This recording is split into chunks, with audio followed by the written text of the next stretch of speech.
start with the roll call. Here. Here.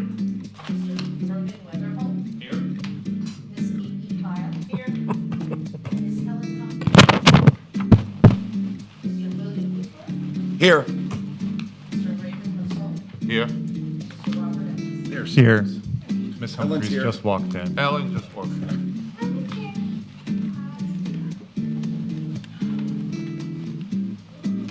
You're always out of breath. How always running. I had to run back to the store and get some. Excuse me. Oh, where am I? Keep her stickers. Finally. Thank you. Okay. All right. Miss On to pledge allegiance. I pledge Allegiance to the flag of the United States of America and to the republic for which it stands, one nation, under God, indivisible, with liberty and justice for all.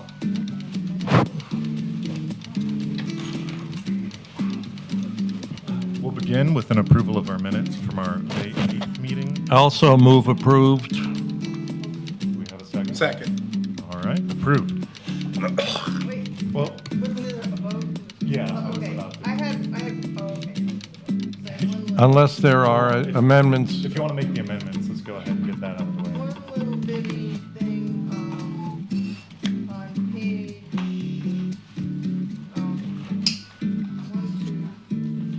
4th page, at the top, it says, Mr. Libby asked, this is about my building, grant. Says, Mr. Libby asked if the building is in the Surfside National Historic District, but actually he asked, is it a contributing, building in the Surfside Historic District? It's a little, it's different. So when Angela answered, it's not. It is in Surfside Village, it's not a contributing structure. That was your question. It is in the National Register District. Yes. But Okay. it's not a contributing structure. Your question was it a contributing structure? I don't, I think I was more interested in whether or not a postmodern and deco-style building, it's in the district. I'm assuming it's not excluded from certification. No. Okay. But I mean, her answer was correct too, but then, so, right there, it looks like she said it's not National Historic District. To me, the geographic, it's in the geographic boundaries of the district, right? Yes. Okay. I just thought, somebody reading that would say, hey. Thank you. Thank you. With that, it is done. All those in favor of approving our minutes from May 8th, say aye. Aye. All those opposed, saying none opposed, approved. Moving on, we have reports from the Daytona Beach Police. They had a conflict, Okay, so next time. we don't have one tonight. So straight to our presentations. We have a bike week presentation. Yep, he is confirmed, but we can go back Okay. to that item Go when back he to that arrived. Okay. It's not here quite yet. Yes. So moving on from that, we have a rezoning on a planned development.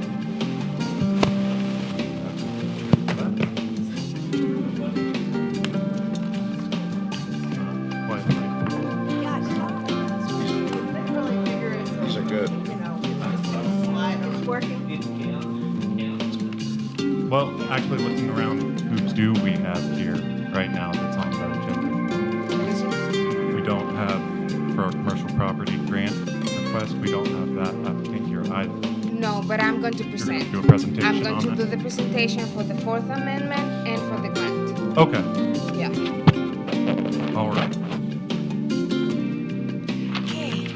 So, good evening. I'm Angela Armstrong, Project Manager for the Main Street and South Atlantic CRA.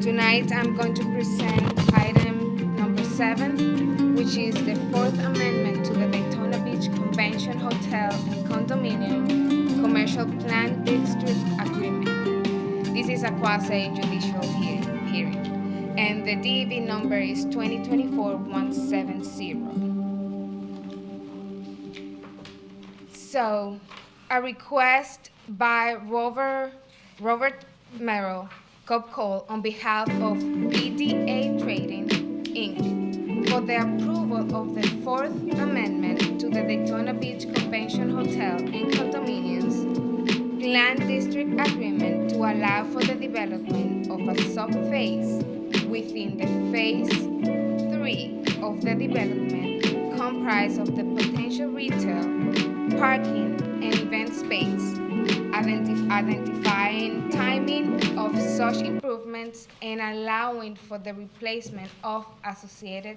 exhibits.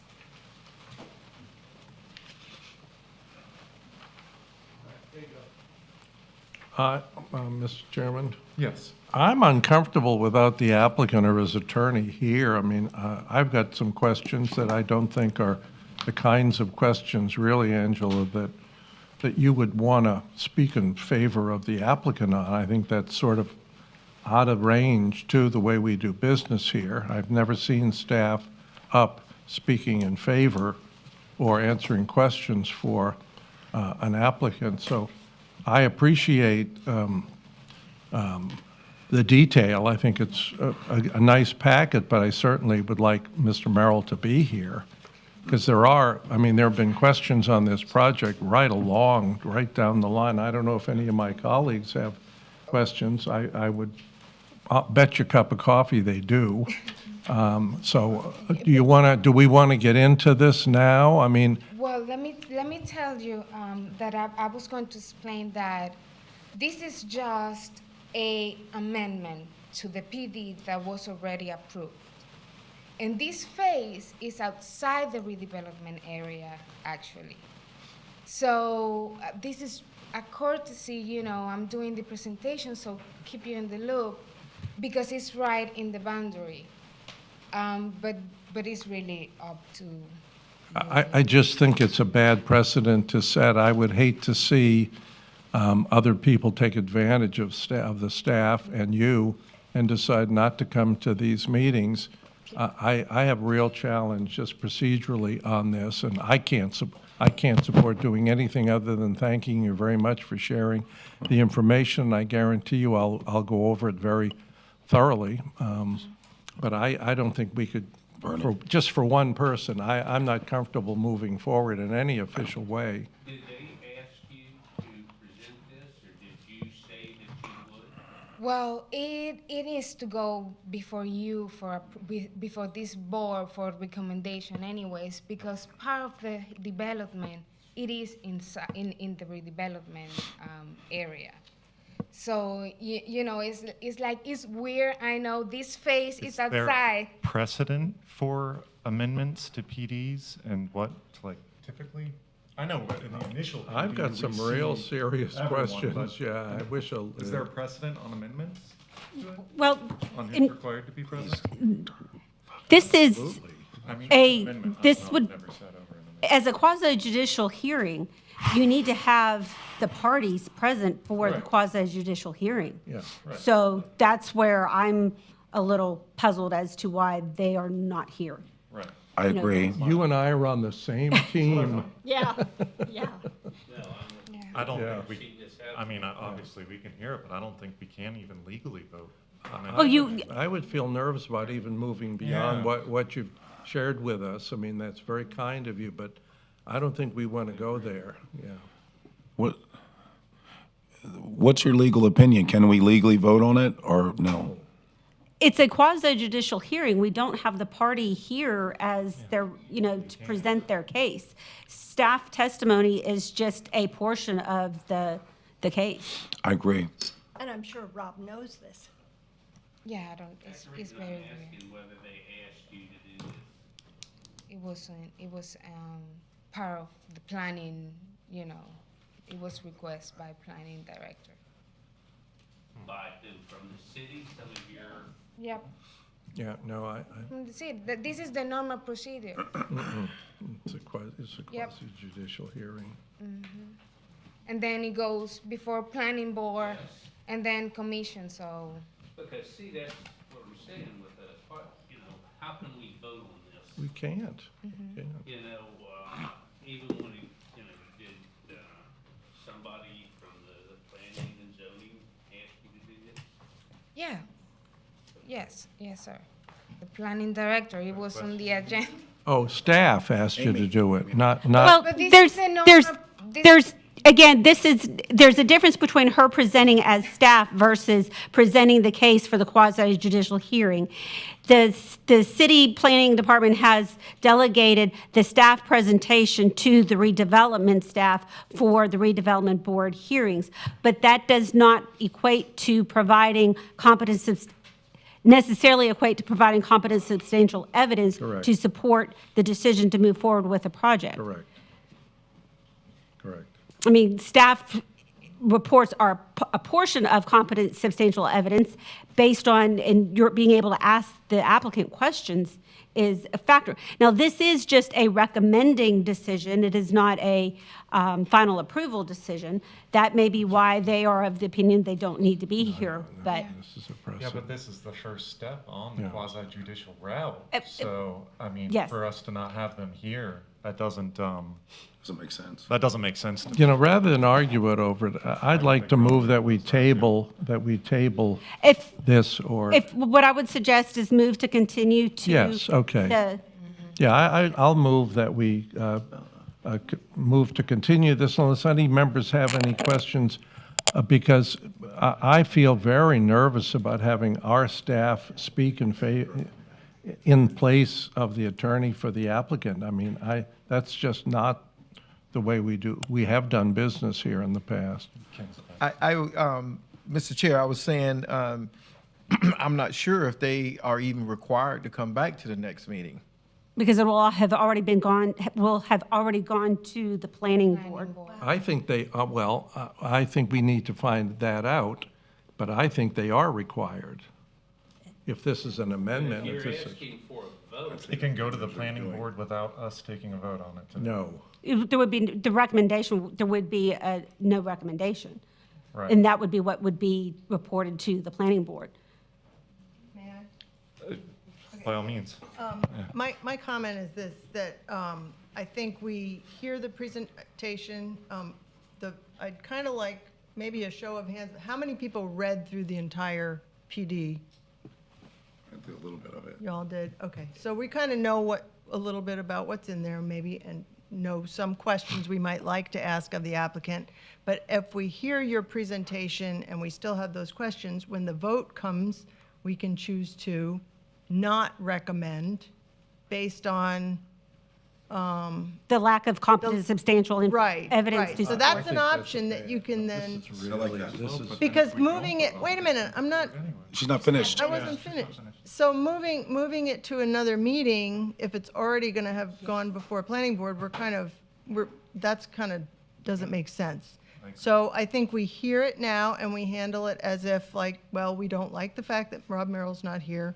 Some of us may say it's fine and pass it, some others, and we'll see how that fleshes out. We can't pass it. We No, don't we're not have passing, we don't have an eligible applicant in front of us. Excuse me,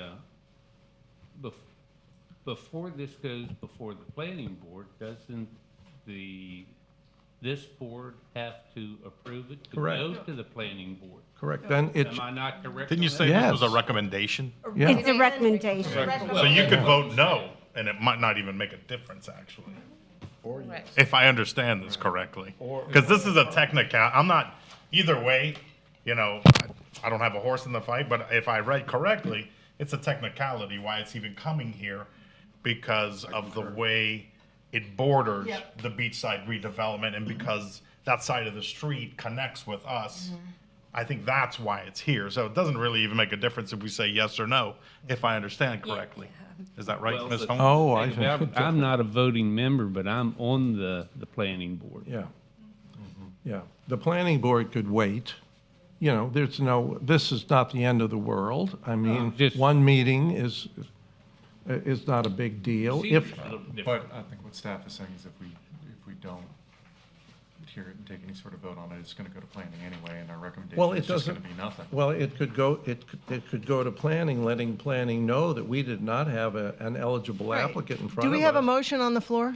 Yeah, there's a motion on the floor to Any, table do we it. have a, I mean, is there a second? Well, I mean, if we table it, that's that's the thing. I Well, don't think we make have the- a motion. Don't on be tabling it. guaranteed that it's gonna go to planning and be heard by Make the planning. motion I to think we table make and the- see what the vote is. All right, well, You know? well, we have a motion to table. All those in Do you have a favor? second? Do a roll call. You have to have a second. I'm getting ahead of myself. Do we have a motion to table? Yeah, I'll motion, I'll move that because it's a quasi-judicial decision, that the planning board needs to know that we had no applicant here to discuss some of the changes that are reflected in this document. What is the motion? And let me, give me a minute, please. That's the nature of my motion. I'm not sure that if I were on the planning board, I'd be interested in moving forward without hearing what this board has to say about this recommendation. Why do we give up our gold so easily? I mean, there's a process, and it's a process that's in the Land Development Code, and it's there for a reason. So are we doing a second and then discussion, or are we discussing it beforehand? A second. and then Yes, a discussion. second. Do we have a second? Yes, second. So we have a second. All right. Sorry. So the discussion. Now we have discussion. I feel that hearing the presentation, we will be able to have a discussion in public that is recorded, and if that includes questions that we want to pose to the applicant and they're not here, and we can express our disappointment in that, and that goes as a record to the planning board. So that's why I will I not would vote to also table. add to that, Gary, we could vote to not recommend based on the fact that Well, we don't have we the voted to applicant here. non-recommend on this project right down the line unanimously as a board, and it didn't really make that much difference. I'm concerned about the precedent that we're setting here. I don't want the staff to speak for the applicant. It's almost a conflict of interest, and that bothers me. Even if everyone says it's just a technicality and it doesn't make it makes a huge amount of difference. And Mr. Chair, if I can make a correction, staff is not speaking on behalf of the applicant. In these situations, we just provide you with a staff report. Right. But it's your decision to make, or recommendations to make to the Planning and Zoning Board. All we're doing is just giving our staff report, Yeah, I understand. trying to help with, delving into the project itself. So then there would be no questions, because we can't ask your staff member to answer for the applicant. Not for the applicant, but we can answer questions based on the information that we have. Right. We always have lots of questions for staff. Yeah. It's not, I understand the way things have been happening in the city. I'm very conscious of it. We all are. We haven't had a terrific batting record as projects have moved on for a variety of reasons. It's just another slip that I think isn't really good for the city. I would really prefer that the applicant take this board seriously and not brush us off as if we don't count. And if Mr. Merrill, who I know very well, I'd like to know why he couldn't be with us, if he didn't even tell you why. He's not the only lawyer in town that represents this project. I mean, this is sort of insulting. And it puts you, Angela, in a very tough situation because you're answering questions of this board, and your accuracy in doing that, that's not what we expect our staff to do, is to be a referee for the applicant. Philosophically, I think we're going down a funny path.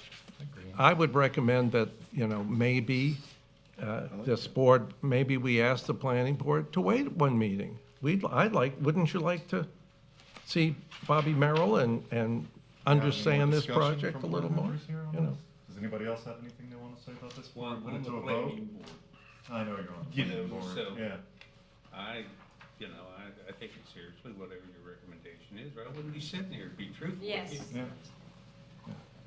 What do you guys, anything? I personally don't want to set a new precedent.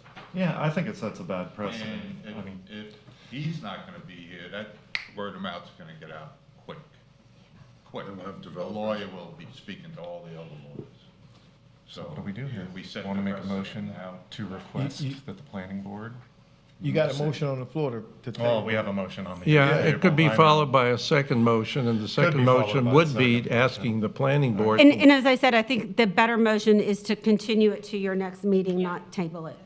Right. Absolutely. Yeah, but I think we have to let the planning board know that we see this as a serious thing, and we would like them not to disregard us and move forward on this project without hearing what we have, would like to recommend. I agree. Why do we devalue ourselves every time we take a Do we step need to make a forward? new motion to move this Withdraw. to the Why next? don't we call for the vote? Garrett needs to withdraw his motion. Would you like to withdraw? Yeah, your I'll motion to withdraw, table? I will withdraw what's the alternate motion? The alternate motion is for us to move this to our next meeting. Yes, I would, So that we well, can have everyone here to ask the appropriate questions. well, that was the nature of why we were tabling, Well, now it, yeah. we've clarified. Okay. So. Yeah, I'll let's- withdraw. Let's make a motion to move this to the next one. You withdrew, correct? Yes, I withdraw the motion to table, and I would move that we move it to our next meeting.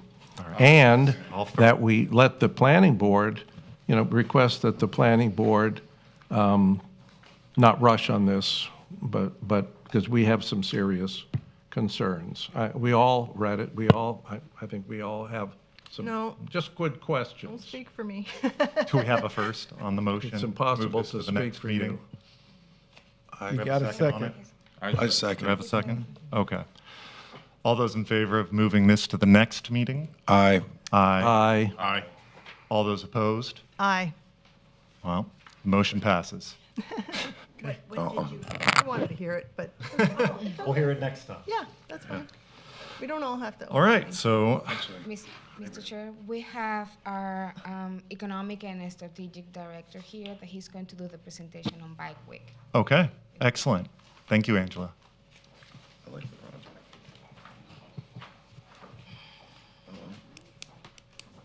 Good evening, Mr. Chairman and Board. Hello. I'm Jeff Brown, Economic and Strategic Opportunities Director for the City of Daytona Beach.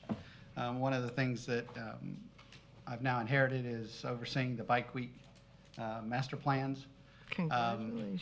So this evening, I know there were several questions that were posed back to us from this board. Hopefully, I'll be able to address some of those tonight for you. Initially, what I want to talk about is the numbers is always a question that comes up that we get asked, the city, the chamber get asked, and the CVB also gets asked.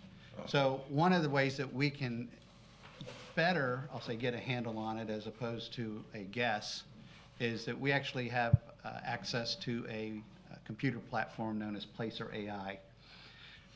We initially got it in economic development for the purposes of helping out some economic development activities and helping out property owners identify what are potential users for their site.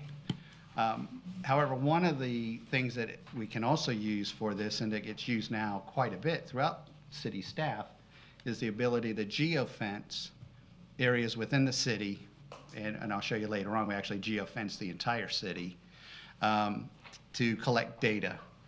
The data is driven by your cell phone, so keep that in mind. So it is information that when you leave your location, service is on, and your phone talks back to an app, or talks to Google, or talks to any one of the other ways that people can be tracked with their phone.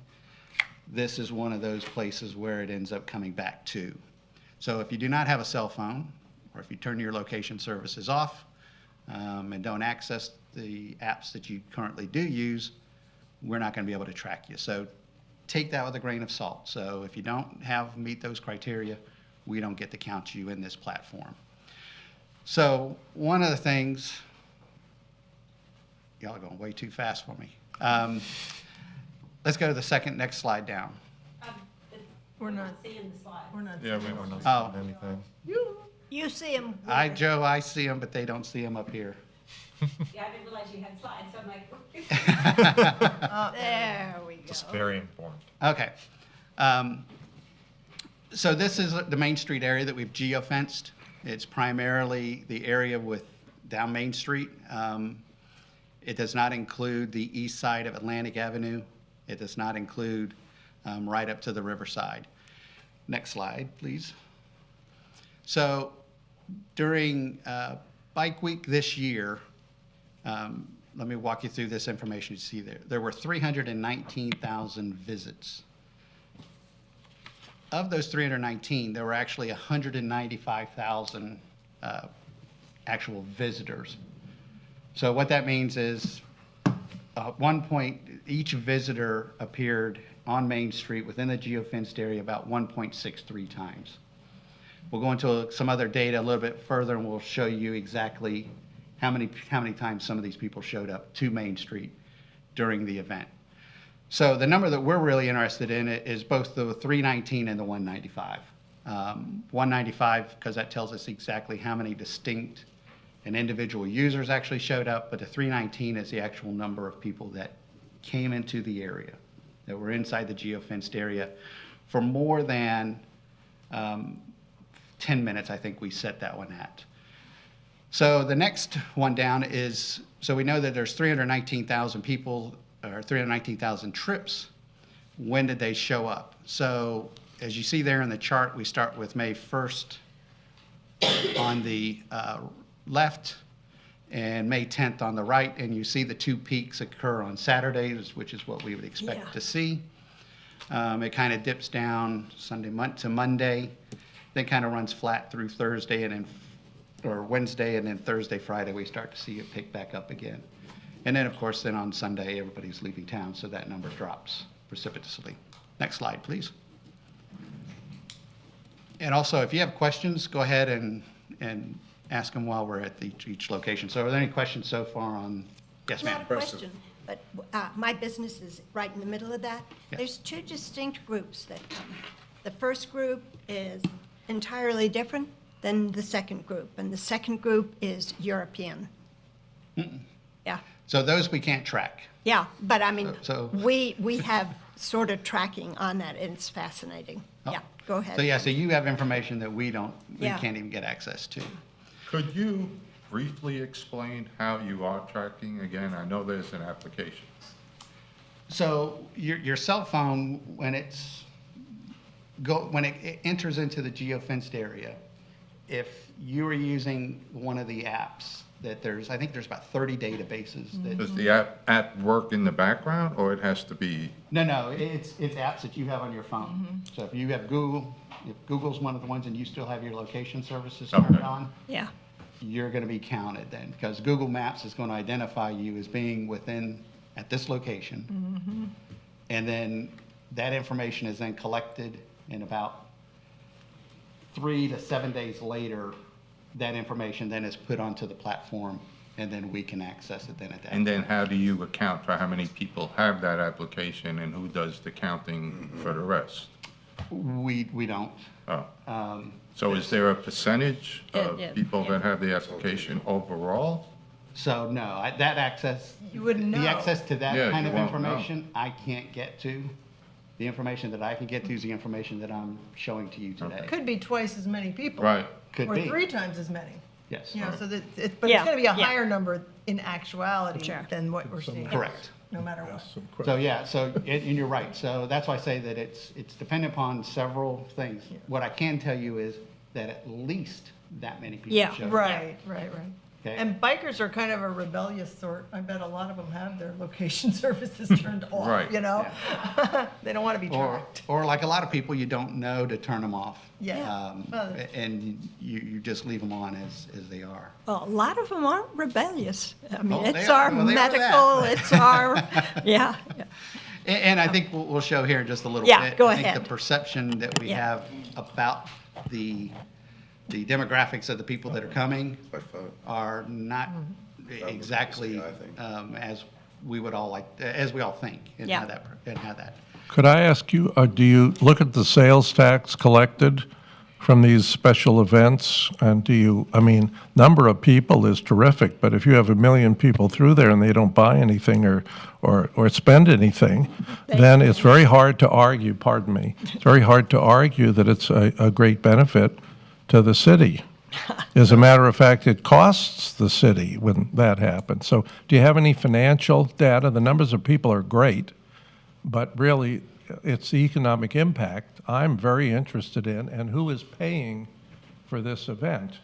Does the chamber reimburse the city for city costs, the hundreds of thousands of dollars, or is that borne by taxpaying citizens, or is it borne by the redevelopment district? I mean, these are some of the questions. I think we were asked to submit questions. Correct.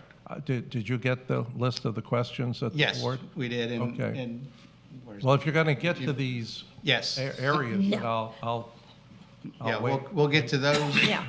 Happily listen.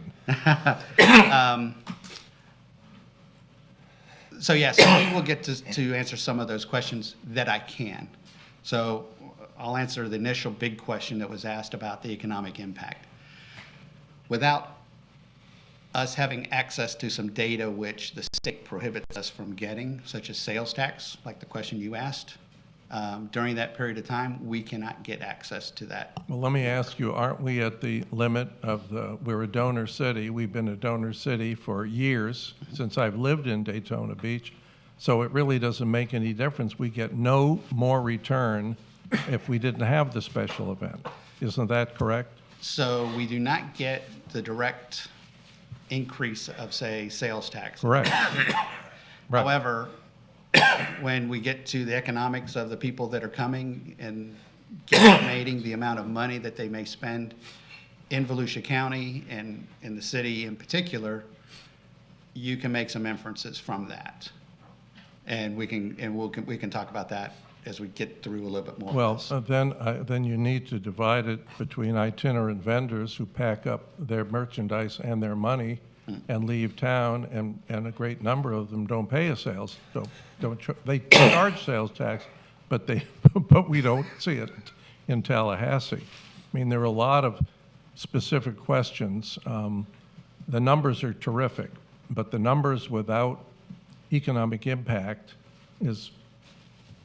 it's not worth much. Yeah, and it's difficult to calculate. I mean, we can make some guesses on the economic impact. However, it is strictly a guess, because we do not have access to that kind of information to pull down, say, for March 1st through 10th, what was the increase in Ms. Humphrey's sales tax contribution during that time? Do you think the chamber has these numbers? No. Those are strictly guarded at the state level Oh, okay, on the sales tax. on the sales tax, yes. Well, since it's academic, since we can't receive any more than we're currently getting from the state, it really is a moot point. Well, the way the sales tax, and that's a whole nother Yeah. hour conversation about how they divvy up the sales tax at the state level. And you're probably right, the larger cities are always the contributors when you look at the state across the board. Yeah. You have a question, Hal? Well, I would be happy to let you know what our sales tax is during that event. That is the biggest event of the year that we have, and I hire 5-6 people, and I will tell you, the state of Florida gets a boo-honkers amount of money from sales tax. It chokes me every time I have to pay it, but, and they are wealthy people that come here, and they are famous people that come here, and they spend money. And as for the itinerant, I don't have itinerant. I have the same people for the last 20 years, and they don't pack up the money and leave. They pay me a nice chunk before they use my property, and I have a big say over what they say, what they sell, what they do, and I'm tough. So, no, it's and I pay my people really well, and I couldn't do that if this crowd that comes, and it's two distinct crowds. two different groups. And they spend big About time. the ear on the street, you got your finger on the pulse of it, don't you? Yeah, absolutely, absolutely.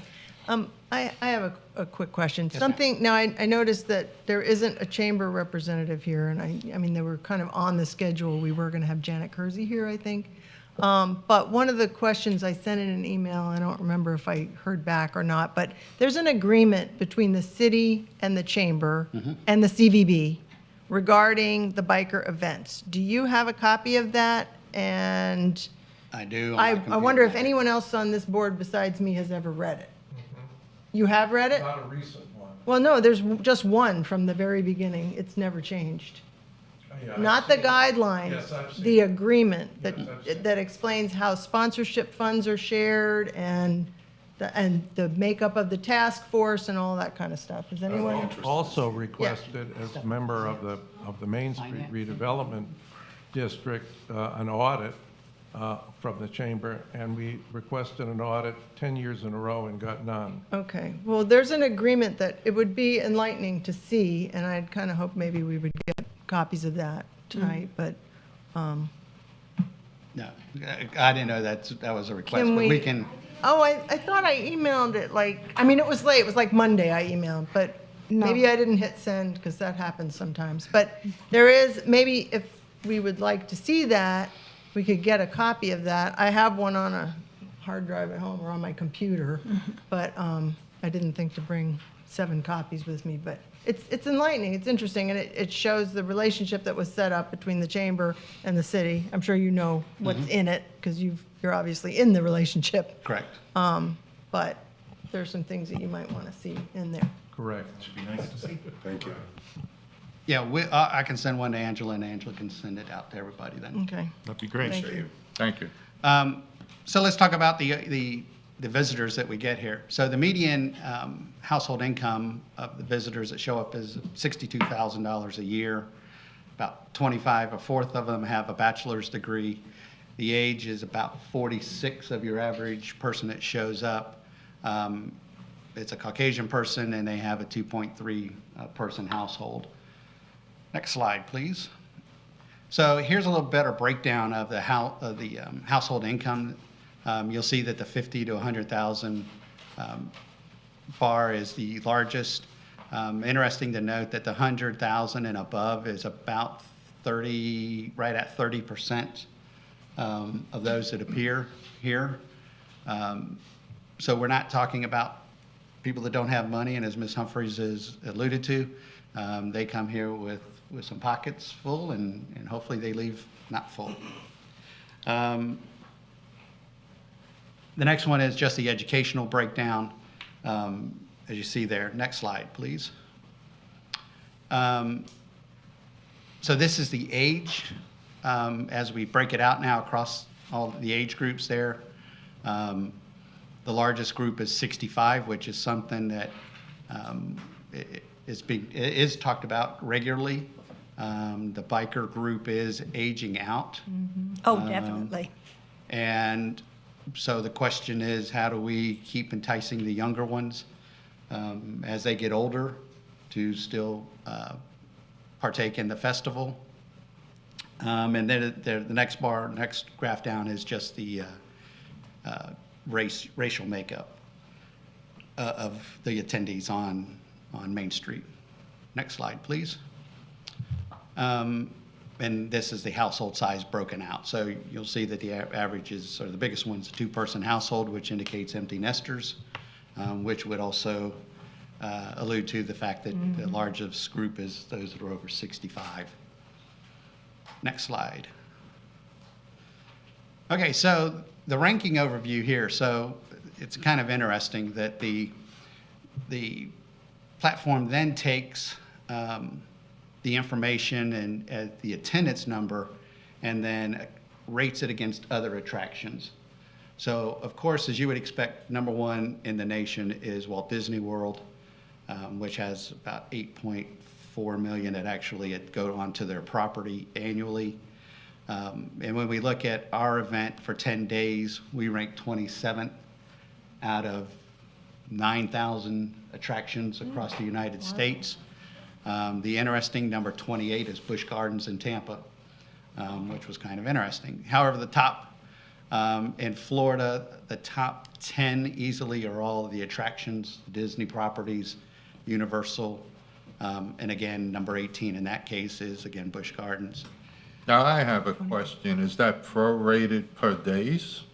No, they look at then, they take that number and they use it annually. So that's 8.8 million attend Disney. Right. Versus our 319,000 that appear just for our 10 days. So just within that 10 days? Yeah, And you're just not for our 10 lumping days. Bike Week and Biketoberfest? Nope. In that? Okay, so Nope. that doesn't even count No, Biketoberfest? because if you'll see at the top of the page right there, March 1st, March 10th, 2024, that is what we just look at. So that is our days that we're comparing against the annual numbers of everybody else. We handle a lot in a week. But in those 10 days, it's quite enough. You know. The next one down shows, of course, what we saw on the line graph.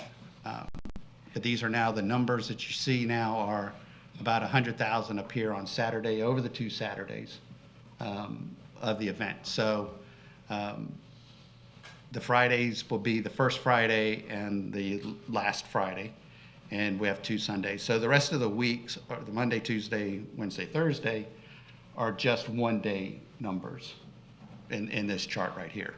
So the Friday, Saturday, Sunday are actually 2 days when you look at those numbers. Next slide. So this is the hourly visits.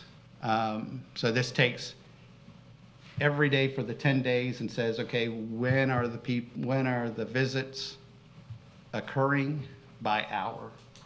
So, Wow. of course, as you see, during 4 to 9, there's not a lot of activity, or 3 to 9. There's very low activity, and from 10 all the way up to, what is that, about 10 o'clock?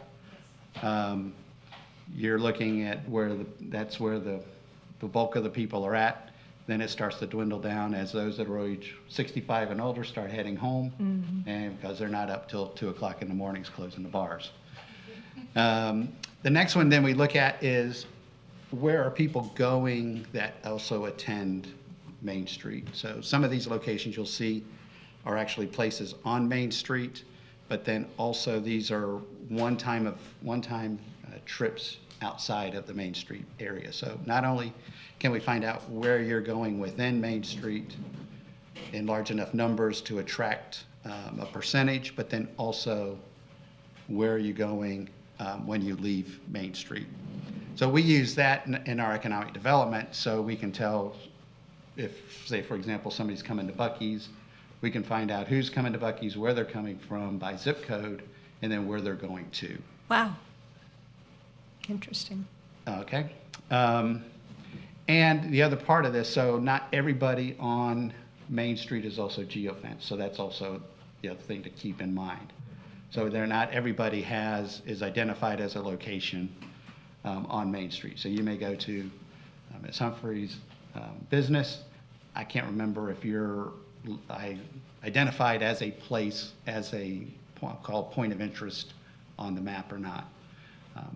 And as we go through this, we may start identifying more of those to put on the map as points of interest so that we can also tell how many people are coming to each individual location. But these are already the ones that you see on Main Street are already identified. The Biketoberfest number is actually those that appear both here and come back for Biketoberfest. So that we know we have at least 36,000 of those people that come for Bike Week. Also, we're here for Biketoberfest. Next slide, please. And this here gets to how long are people staying. So we use this a lot of times when we're looking at a business, how long are people staying at a particular business. So we use, in this case here, you see that it has people that are just showing up for just a little bit of time, kind of dwindles down, and you have the people that are there for at least 2.5 hours there on Main Street. You see the average stay is 108 minutes with the median about 80 minutes of time. So any questions on that? Do you have any data on the increase in the tourist tax during these two events? No, but the TDC may have that number. You know, that's the kind of information, you know, I guess we're going to have another presentation from Janet Kersey and maybe somebody from the Tourist Development Commission. Because this is wonderful, but the problem is, all of these numbers are very impressive, and then you drive down Main Street, and we have the lowest occupancy on the street in the history of the street. We have fewer businesses open on Main Street. I guess the data is very compelling, and I'm very much in favor of special events. I just love them to pay for themselves and don't like them when the city has to pay for them, and the residents throughout our entire city, not just the area in which the event happens, have to shoulder a tax burden as part of their ad valorem taxes in order to have these events come to town, when they have to either leave town or close their businesses because of the crowds. I mean, there's a good and a bad side. The data is very compelling. And I served on the Tourist Development Commission. I replaced the chairman when he passed away and served on it for 12 years. And like special events, I think we are a perfect city for them. I'm just wondering if we're beating a dead horse with some of the events we're doing. And the only way to determine that isn't the number of people who come. That's important, but it's only one part of it. It's the income to the city. I mean, is our district, is our redevelopment district footing any of the bill for this? We were just asked by the Main Street merchants to pay for 100% of the police costs, of all the costs borne by the city for a one-day event on Main Street. Does the city, in this agreement, you know, the language problems I had with the agreement that was written, and it hasn't been updated for, what, 20 years? There was no specifics. You know, it was a general sort of philosophical statement. If you scratch my back, I'll scratch yours. But the one back that was left out of it were the residents. And our city is bigger than it's ever been. I mean, I'm very impressed with the growth of our city.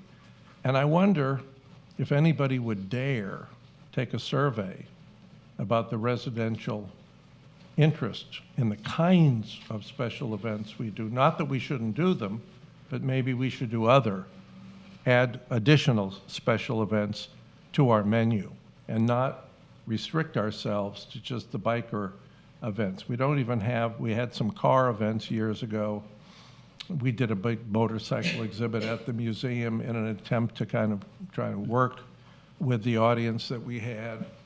And that's my interest. My interest is how much does it cost? Who's paying for it?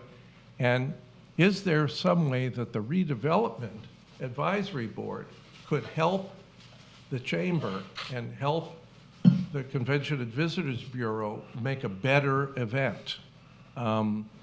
What we hear about after these events is how much garbage is left on the street, how many people were murdered. You know, we got some very bad press that eliminated a lot of the good positive data by just the few bad things that happened. So I appreciate the work you do, and I think it's very important for the city. But there is a bridge between the city and the chamber, and that bridge is who pays for it, and where does the money come from, and what has it done for the quality of life in our city and the cost of living in our city? Has it really worked for us, or has it worked for fewer and fewer people? And the itinerant vending thing, why do you think the Speedway took itinerant vending off International Speedway Boulevard in front of the Speedway? Because there was a huge amount of money to be made, and the Speedway wanted it within their boundaries so they could be in control of it. So it's a complicated question, but don't think that I'm not in favor of special events. I spoke in favor. I chaired a committee at the Convention and Visitors Bureau for 8 years that promoted special events in our city, and I love our city. I just could never get an audit. I could never, not even a city commissioner could find out how much it costs the city. And what was our actual return since we're capped out on sales tax? We're not going to get a penny. We have 2 million people, we're not going to get a penny more of sales tax. What is the economic impact to our city? I am tickled to death. Helen has a great crowd there because she has a great store and she has fabulous merchandise you can't get anywhere else. I understand that, but there's a bigger picture, and that's what I think I was interested in when I initiated the question about, we had the Main Street merchants who are terrific people, we want to help them, but what's the cost, and who pays for it, and is it good money after bad, or are we making a good reinvestment in the future? That's the bottom line for me. So let me, God, there's a lot to unpack there. So let's first talk about sales tax and how sales tax operates in the state. Sales tax in the state operates primarily on population. So the bigger cities get a bigger portion when they do the formulas. It's not just population, that's Yes. one of the vectors. But as one of the main drivers. Because trust me, every time you get on a call dealing with revenue and you talk to the city of Miami and they're on it, they will let you know that they are the ultimate generator of revenue in the state of Florida, and they get back a portion of it.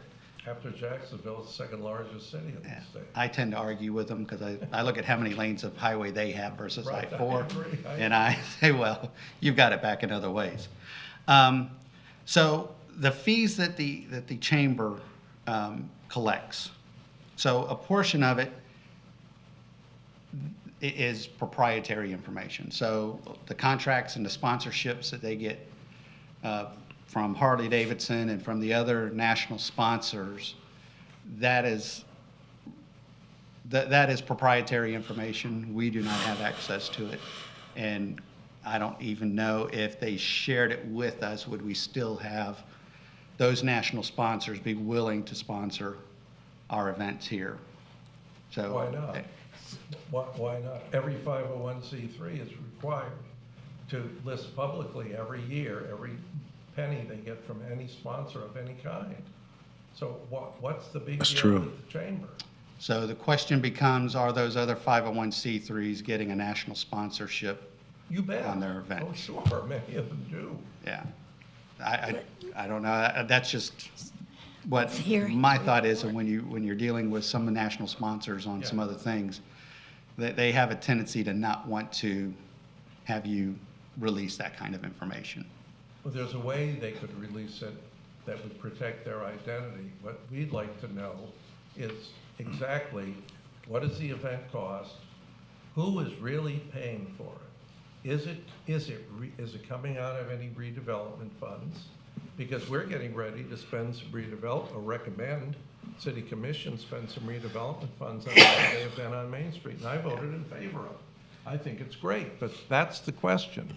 The bike events are huge. They're not one day, they're huge things, and the data you read is terrific. But why does the city continue, the center, why does it continue to look like it looks?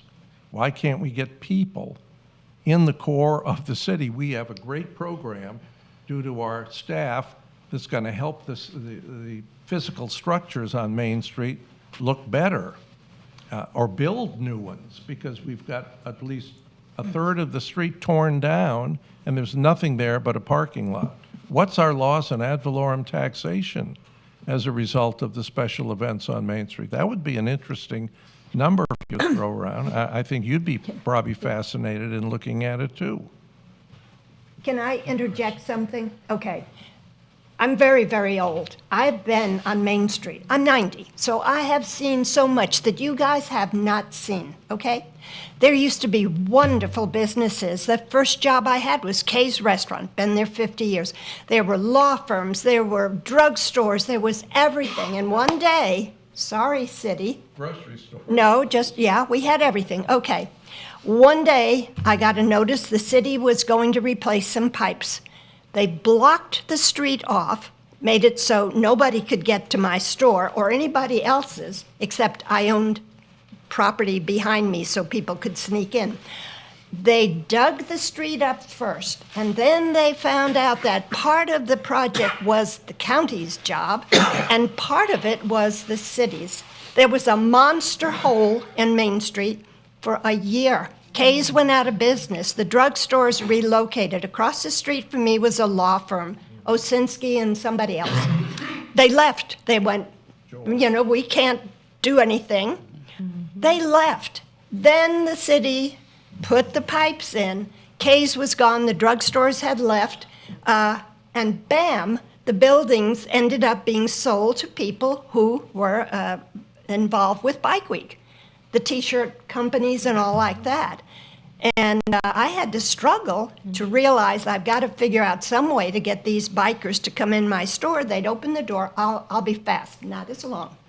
They'd open the door. It's jewelry store. So I thought, I've got to get them in here. I made the Bike Week coin. Thank you, God, I was a smart woman.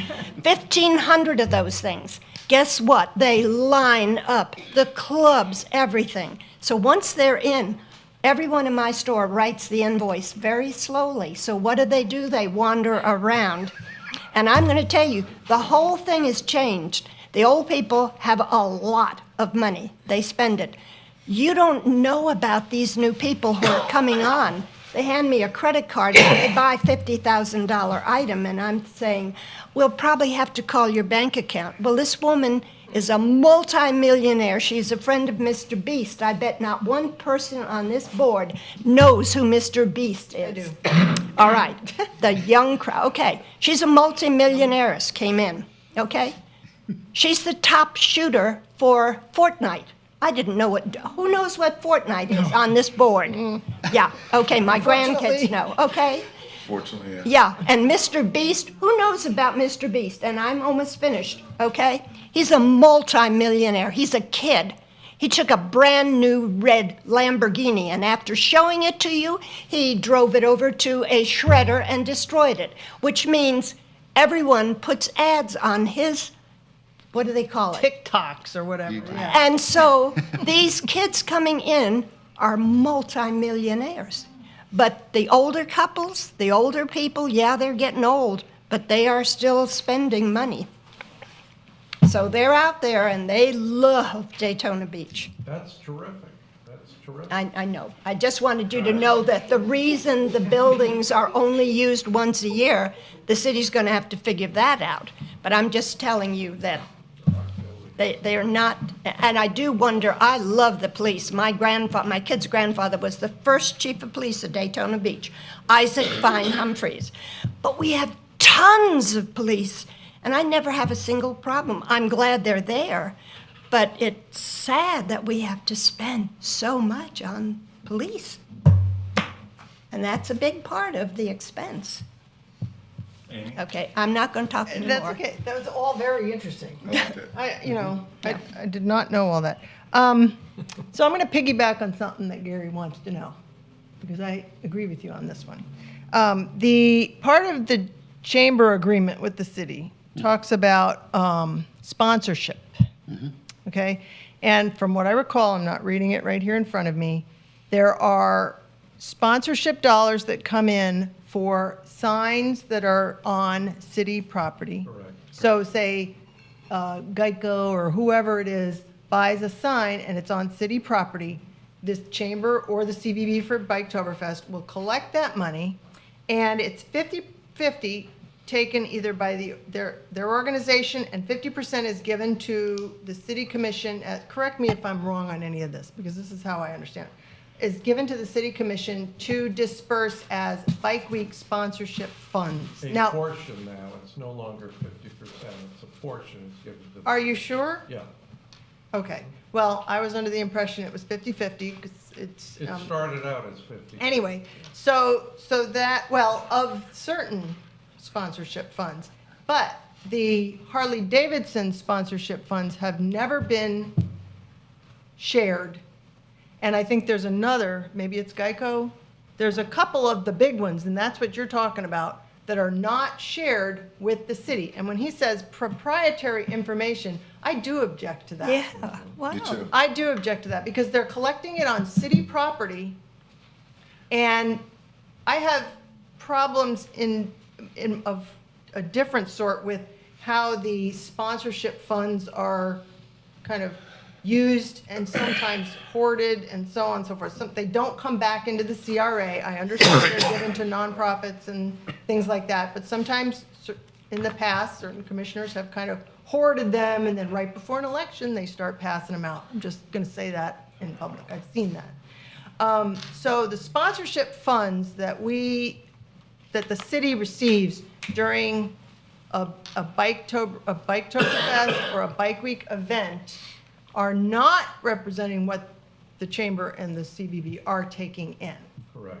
So I think it would Wow. be interesting to find out really why. And you're saying Harley Davidson will drop out of sponsoring Bike Week if the chamber reveals how much they give? Is that what I'm understanding you say? I'm not saying that They didn't say that. 100%. I said there is a potential A for that potential.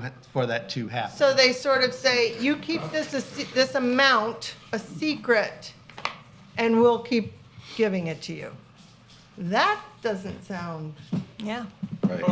kosher to me. Now, I mean, is it so much that we can't know about it, or is it so little Yeah. that they're embarrassed Yeah. by it? I really don't know why it would have to be a secret. Now, I don't want to drive Harley away from Bike Week. You could. But I feel like I'm, Physical impossible. yeah, but I feel like right now they have us like this. So how much money is being collected on sponsorship funds that could come back to the city? And then one of the things that I had on here that this board could consider making a recommendation to the city is that, and the commissioners love their sponsorship funds, and they have to vote on how they're used. They're probably not going to change it. But I think it makes sense for the sponsorship funds to be used before the next event, because every event they get a dump in their account. So why not get Wow. them out there and not, or maybe within a year, they need to be used, or they roll back into the CRA where they were generated, whether it's Midtown, Beach Street, or Main Street. And that would be a recommendation. We can handle at a different time or whatever, but you guys think about it, because I think that makes sense.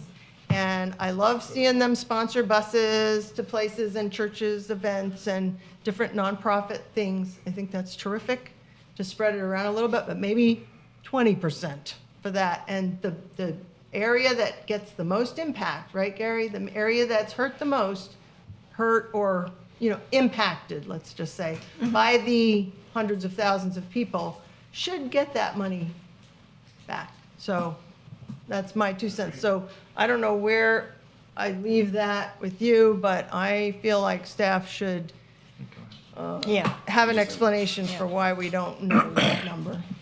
Go ahead. I agree. I'm done. My colleague had some great points. One point is I see with it is that the same thing happened on East ISB when they did the construction some years ago. Everything shut down and is dilapidated. And majority of the people who come down to get to Main Street usually drive past that street, because I know I'm on that street. Thousands and thousands of people a day. And there's really nothing going on. There's nothing promoting Main Street, what's going on Main Street. It's just, I think we ought to make it easier to do stuff on East ISB and on Beach Street. And where's it, in Midtown, to help Yeah. make things look a little bit more inviting, Yeah. my opinion. Yeah. That 'Cause makes it's sense. like a zombie zone on East ISB. Yeah, it sure is. Yeah. And it's not by choice of the people who own the properties, it's been the choice of our city. That's just a thought. That was all I had to add. I've heard numerous times from the commission and different people, residents in the city. I mean, why does the chamber even have to have anything? Why can't the city run it? Agree. Oh, yeah. Yeah, absolutely. Yeah. They could. They just need a whole, a department, you know, Well, they've got a staff, department you for know. everything else. They have to do the advertising and all that. I mean, I'm not defending one or the other. I agree with you that that could be a big way to change things. is for Because the I've city to said take in the chamber responsibility. meetings, Yeah. and, and a representative from the city was there, and so the gentleman, maybe you're taking his place, I don't know. But the chamber, why do they run it? Has the city, is that an agreement with the city, or do they hold some special something that I'm not aware of that the city doesn't? And you can't tell me Harley Davidson. This chamber doesn't promote Harley Davidson. Daytona Beach does. Correct. That's correct. Now, I've been around here a long time. I haven't lived in Daytona, but I've been coming to Daytona for Bike Week for a long time. About 47 years. I haven't seen you in my store. I'm kidding.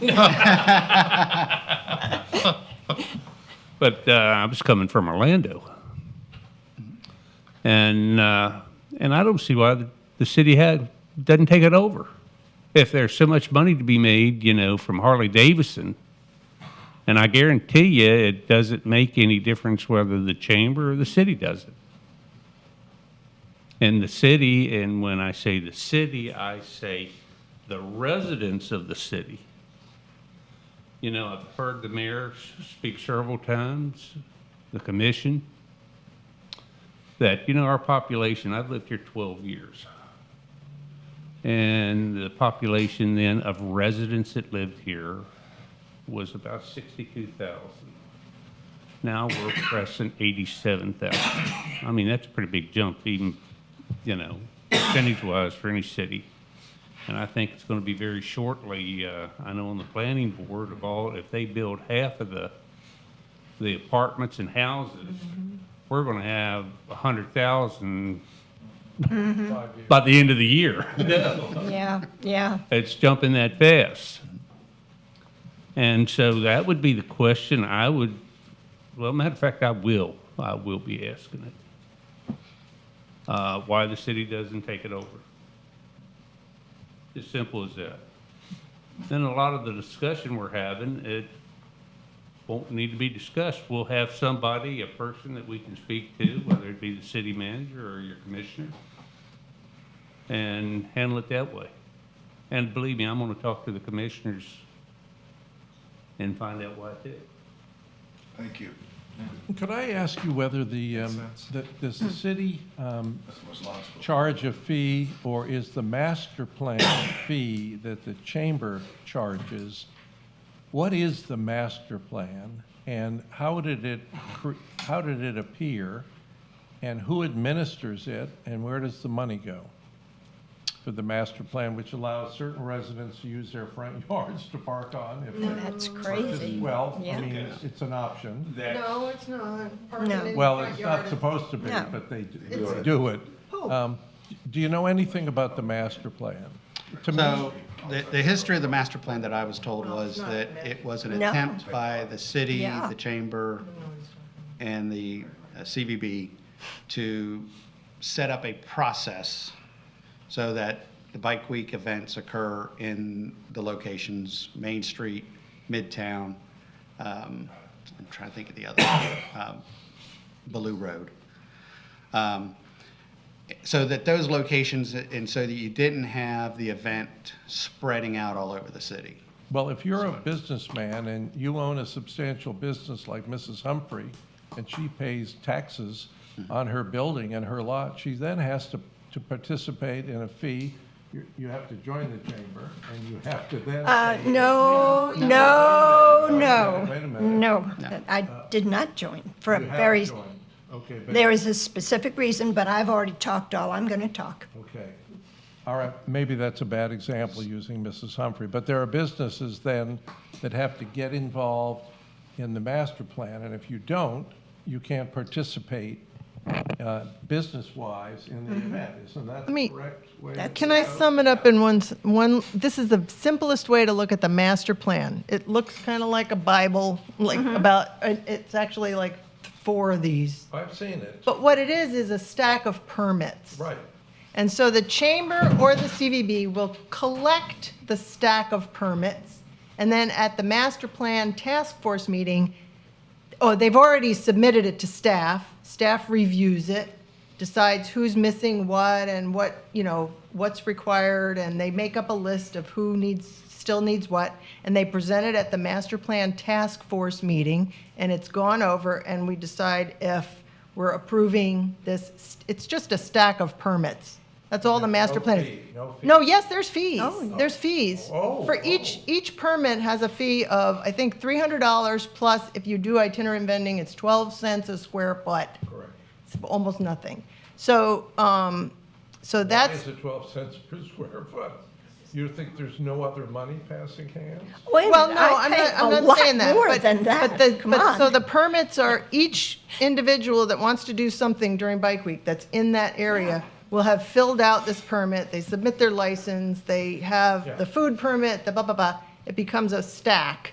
So that stack could literally just be handed to permits and licensing. that's It what doesn't Brian's have to go, suggesting. right, it Yeah, doesn't have to yeah. go to the chamber first, they're Right. just a collector. I pay thousands for Right. the, Yeah. yeah. And now the things I mean, they I do charge with the them biker poker thousands. chip and the advertising and the little flyers and stuff, they can still do that. The city could reimburse them for that if we wanted to, but Why don't we hear his report? Yeah. That's what I that's want to fine. hear. Well, I just wanted, because he keeps talking about the master plan, he doesn't really understand Yeah. what it So is. let me interject here a little bit about the master plan. Let's hear him. So,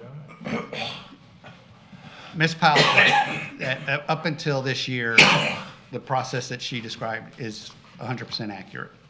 However, this year, starting with Oktoberfest and going forward, the property owners that are within the designated master plan area submit online applications, which include all the information that they previously had to do. So if it was a property owner or a business owner that doesn't own their property, they had to submit the proof of ownership and that the actual property owner is in favor of whatever activities they're proposing on their site. They had to do a site plan, and there's one other piece that I can't remember now. They do that all online now. So all of the permits come directly to city staff. We cut out all the collection from the different agencies, from the two, the CVB and the Chamber of Commerce. They come directly, they start reviewing them as soon as they hit the system. And then once they are approved, we let the property or the applicant know that they will be submitted with approval or that they've met all the conditions. Those that don't, they have to address those issues. And so far, the system this year has worked pretty well. I think I was telling the commission last night, I think we have like 3 that are still got some issues that they're gonna have to work out. And then the rest of the comments are from the fire marshal that will actually have to take place when we get to the event to make sure that there is separation between the food vendors that have cooking going on and adjoining tents, which there must be a 10-foot distance between those. So that process now is strictly coming straight to the city. It's being reviewed as they come in, as opposed to that we would be handed a bundle of permit applications. Not all the information would be included, so we're having to go track those people down. Now you cannot even submit your application unless you have all of the documentation included. Made the process much easier, much smoother this year than what has been in years past, or so I've been. So what's the chamber doing then? What's their part of it now? So the chamber still is advertising and promoting the event, which is primarily what they were doing. That's all they were doing was collecting, and then they would turn over the fees Right, to the city. right. But they're also collecting the sponsorship fees on behalf of the city. Correct. That's They're the kick- But they're doing it taking- as they're running the event, Yeah, as the quote-unquote promoter of the event, if right. you will. Uh-huh. Yeah. One foolish question. What are the boundaries of it? It goes Main Street, Midtown, Beach Street? It doesn't go down Beach Street anymore. No, it does not come down. It only Beach goes Street to anymore. Indian Valid. motorcycle. It goes over, it goes up Ballou Road, it goes out MMB, down MLK, and then, you know, Main Street across. So the city is collecting Why would it- fees then for Yes. these applications? Yes. One question. Which we've always been doing. Those fees were always turned over to the city. And do the fees cover the cost to the city of the event? I don't know that, because I don't know if we actually track how much it costs the city to host the event, or to be the Well, location very of the easy. event. Police and We need to public raise works. hands and be recognized. There would be, but I don't know if we break those out in the accounting process. Yeah. I'm sorry, I Will didn't get wasn't- finished. I No, apologize. sorry. It's not his fault, it's awesome. I'm sorry. No, you're all right, Gary. It's awesome. The other side of it is, what would we think statistically is the most traveled roads in Daytona Beach coming to your event? It has to be. It has to be. Ridgewood. Why don't we have that event going, that master plan down ISB? It looks like a ghost town during this event. Because The then most foolish thing. the entire neighborhood in between is gonna be overrun. You think so? Yep. It's already. Yeah, I know, but if you had, More if you overrun. had ISB and Main Street both Bike Week, you've pretty much, you know, eliminated my neighborhood, basically. I would not be in favor of that. Yeah. Okay, so you No. do one to help the other. Makes Yeah. sense. I mean, I think, anyway, that's my opinion. Sorry, agree.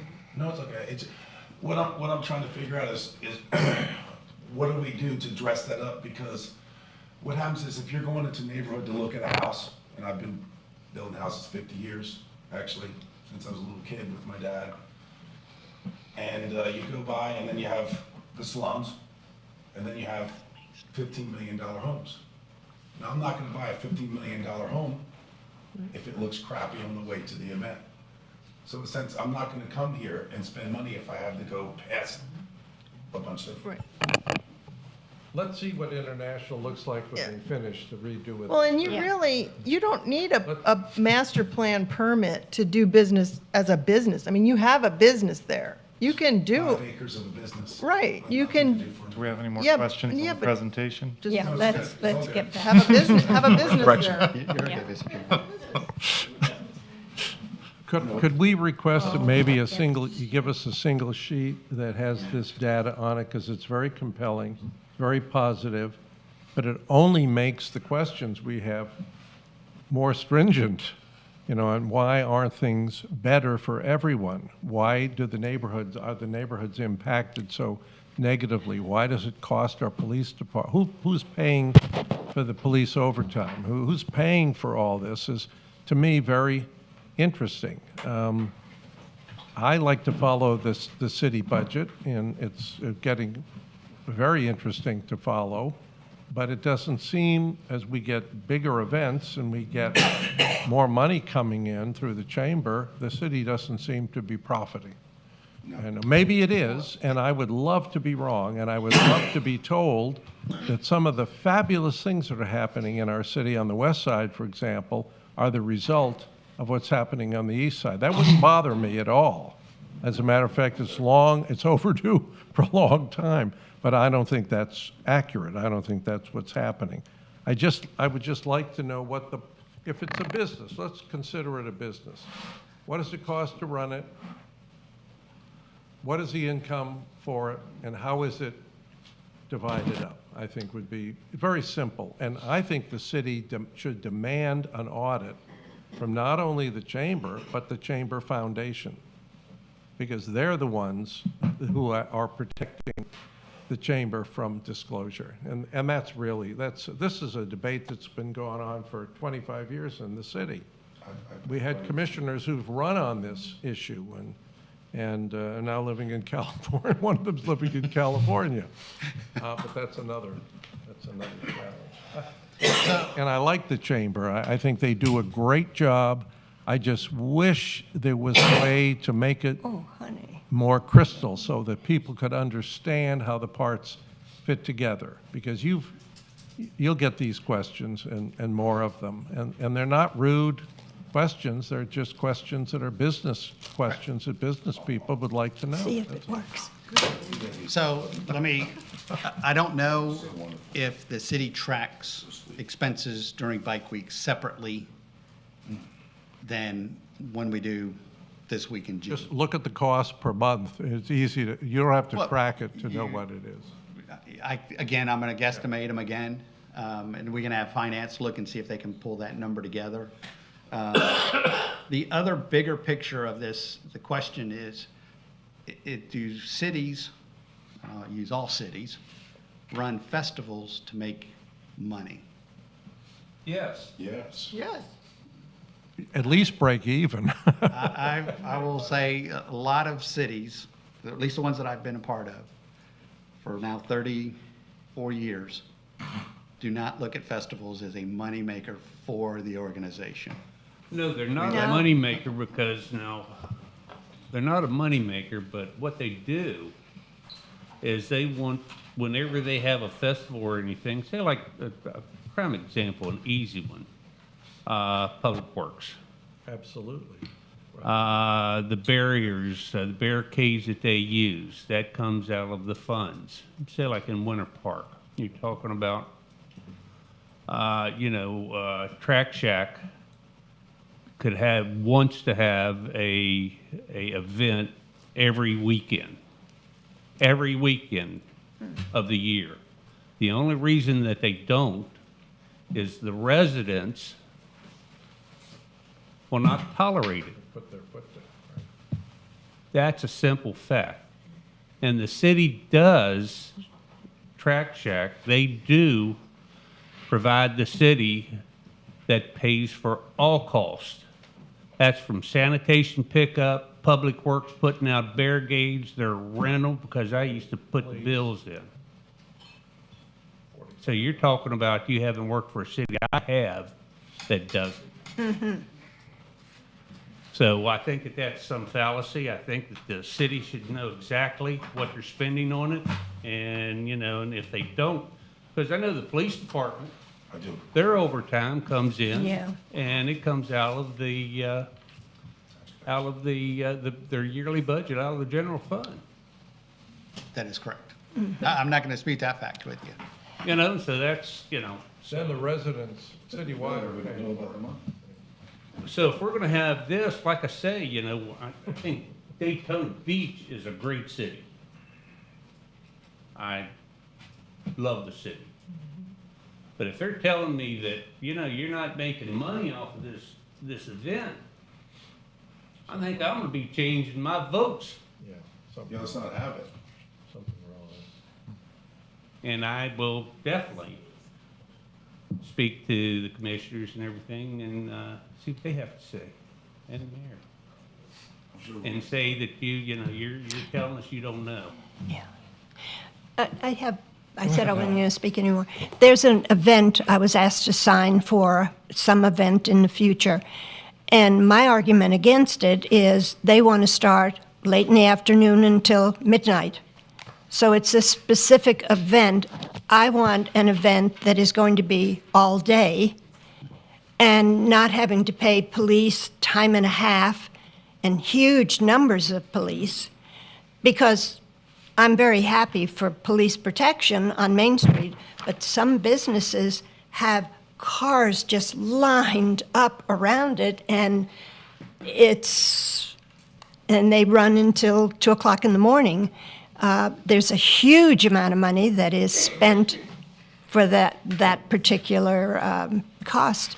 So I'm not for events that start late in the day, close the street down all day, but start the event late in the day and run till 2 o'clock in the morning. I don't see how that benefits businesses that are open all day, And years ago, we had an incredible crab claw, whatever it was, the live animals were running around. Families were there. There were people pushing kids' carts and everything. They had jumping things, and the next time they had it, they only had it at night.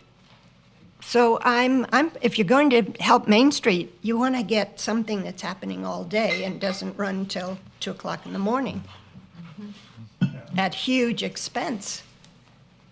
businesses, help the businesses and with the sales tax. I mean, it's coming back that way, at least Yeah. to the community. We're capped out. We're not gonna get a penny more. We've been a donor city for 15 years. Let's hear the next part that you want. Let's just I do just something want to hear positive. what he has to say, and we're, So you had some more questions about the master plan. So, and I can't remember now where we've been where we stopped at. yeah. So we discussed how the area is and how the city's now running that, that portion of it. And then it gets to, so after we collect all the permits, we then bring it to the review committee, which we did last Friday. They go through it as well, ask questions of staff, and then we'll be bringing those to the city commission. So we are looking at rewriting and updating the master plan as it is and changing, not really changing, but making it a more streamlined process for both the property owners that participate in Bike Week and the itinerant vendors that come in as well. Can I ask one last question? Sure. Did I hear you correctly that the cost for the chamber's special events comes out of the general fund? Is that what you said? I was guessing, I don't work in the budget that much. I watch my budget line items, but I would guess that the city's general fund covers the brunt of it. all of it. Bears all of it. Okay, well then, Yeah. we really shouldn't be giving any money to the Main Street merchants out of the redevelopment fund if the Don't city need it. general fund Yeah.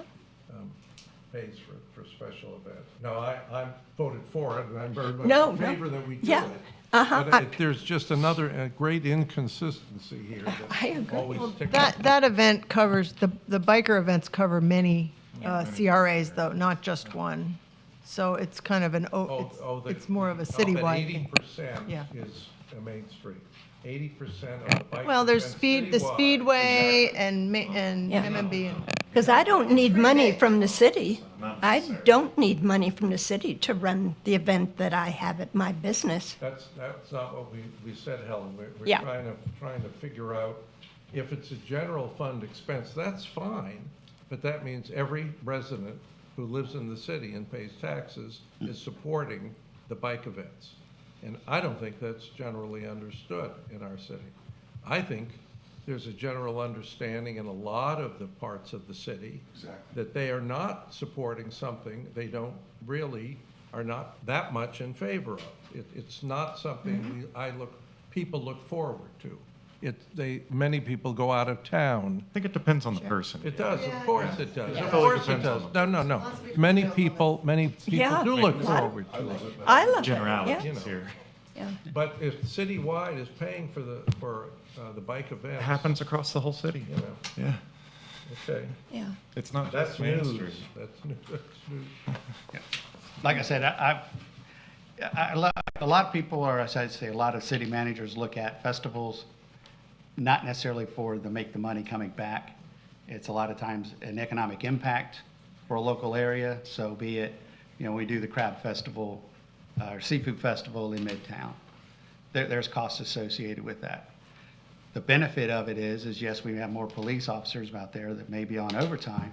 However, it brings business to that area. And so when I say that, a lot of festivals don't make money, I don't know how much money, or even if we do make money on that. But that's just one festival that I know of that's going on that I don't know if we make money on it. That's a community event. I've been to that festival. It's a community event. It doesn't attract people from Detroit and from all over the United States the way the bike events do. You are 100% correct. Yeah. But I will bring back, so there was a question about TDC increase during events. I'll ask and see if they can get that. I will check with finance to see if, how much Bike Week funds we get. Yes. And then, Ask about those big sponsorships, because I feel like Okay. Yeah. we should know that. And I think, we had a consensus here Yeah. that we're wondering why we can't know the full amount. Makes sense. And my question also is, how about a business that is such that it requires a heavy, heavy police presence? Perhaps they can pay for some of that over time. And I mean, huge, huge presence of police at a specific business. Which business are you speaking of? Well, I don't want to name one, but there is like, one on Main Street Like that different has fees for- huge, like everybody pays 300, but some really suck up more of this. oh, good Lord, Those yes. fees need to be looked at, because 300 is, maybe it's enough for one small business, but some of those businesses make enough that I think they use more services than $300 justifies. There's 20 at least police And then I'd there. like to see the 12 Yeah. cents per square Yeah. foot raised, that's a little bit for vending. Yeah. Yeah, come on. Pretty reasonable. That's been a long time like that, so, Yeah. thank you. Thank you. You're welcome. Thank y'all. Do you think the chamber would give you copies of their internal reports? I mean, that shows everything. I got a peek at one about 10 Yeah. years ago, and it had every nickel and dime. It didn't say who was going to pay for it, but it showed a balanced event and a considerable amount of money being kept each year by the chamber after the distribution to the city commission, which has always seemed rather unusual or strange to me. And it's been a discussion in the League of Cities several times, I understand. It's a very interesting way to do business, but it's historic. I guess we've been doing it for 20-something years. I'll ask. Thank you very much for your report, too. Thank you, thank you. I think Bike Week and all is good for helping the individual areas that's allowed, but there's a lot of missing spots throughout the years. When they had it on Beach Street, where it helped there. Yep. There's really hasn't been anything on East ISB, which is another blighted area. They have it on down in Midtown. It helps. I just think we need to make it look more like a real national event, not like a chop shop. Make it look right. Like fix your car right. Don't take it to a chop shop. Thank you. Well said. Well said. Do you have a presentation for us, Angela? Yes. I think we need to say Ray, Angela. So I'm going to present item number 8. Okay, so before I start, the applicant is outside of the country. That's why she's not here. So in order for me to get this item on the agenda for the first meeting in July, I need your recommendation for approval.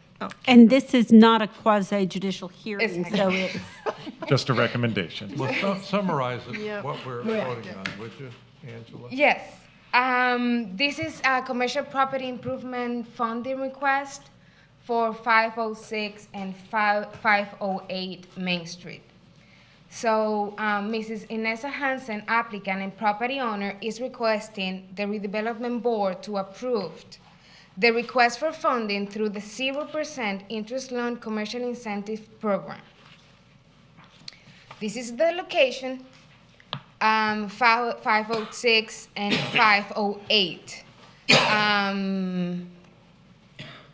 And so I received all the documentation, all the pictures that I'm going to show you, and the review of and the decision of the commercial incentive application shall be based on the following preconditions. Is it a conforming use? The subject property is in the RDV2, Redevelopment Beachside Specialty Retail, which allows retail sales and service as a principal use. And this is a retail store. Does the property have any delinquent ad valorem taxes or municipal lien? Staff has not found any ad valorem taxes or municipal county liens on the subject property.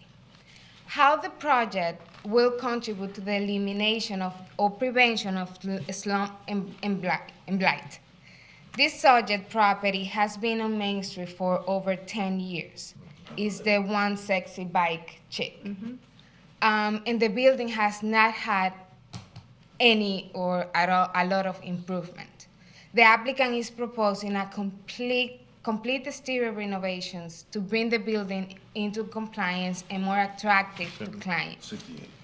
Staff has reviewed the proposed project and has found that all the preconditions required are met. This is the picture. The one on the right is the old picture. Is an old picture how it looked, and the left is they started working. This is the site plan. As you can see, they are proposing to change all the windows, which they did, and the doors are different. You're going to see a picture later on. So you can see the difference. These are the old pictures on the right and the new pictures on the left. I mean, window. Yeah. No, I think, Yeah. yeah, Well- those are the new ones. The new ones were on the right. Yeah, on the right and the, yeah. The other left. And this is more work that they were doing. They started doing removing all the bricks. More pictures of the work that they've done. This is evidence that they've been working and doing what they were supposed to do. And this is how it looks now. The work is not completed yet. They still need to put the sign and made all the renovations at the bottom part. The upstairs is office spaces, and it's being used by the property owner for office. So staff recommends approval of the commercial improvement grant for the 506 and 508 Main Street facade improvement in the amount not to exceed $50,000. A majority vote by the Beachside Redevelopment Board members present and voting is required to recommend approval to the City Commission. Based on the application, the applicant has spent over $150,000 on renovations. So a voice vote, then, I guess. Yes. Do you have any questions? Yep. Does anybody have any questions for Angela on this? We're just ready to vote. Listen, to be honest with you, anybody that's wanting to do something positive and they're spending money in our city and trying to make things look better, I'll bend over backwards for them. Agreed. Okay. Agreed. All right. Next one question? Yeah. Yeah. Go ahead. Contractor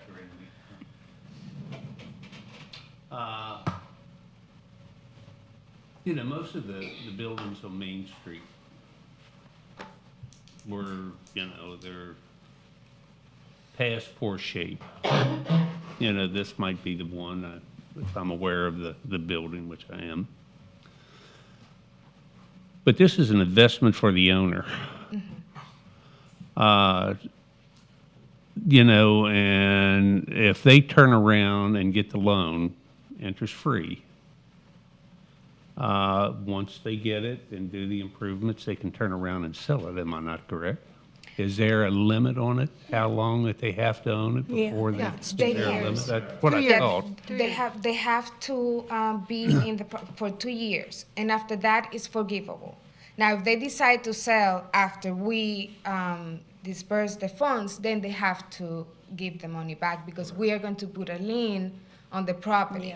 Yeah. So whenever by the time of the closing, they have to provide the funds back to the CR. Because that was one of the better buildings down there. There's a lot of Yeah. other ones that, It's masonry. Yeah. and the wooden structures and everything, they wouldn't pass a good inspection.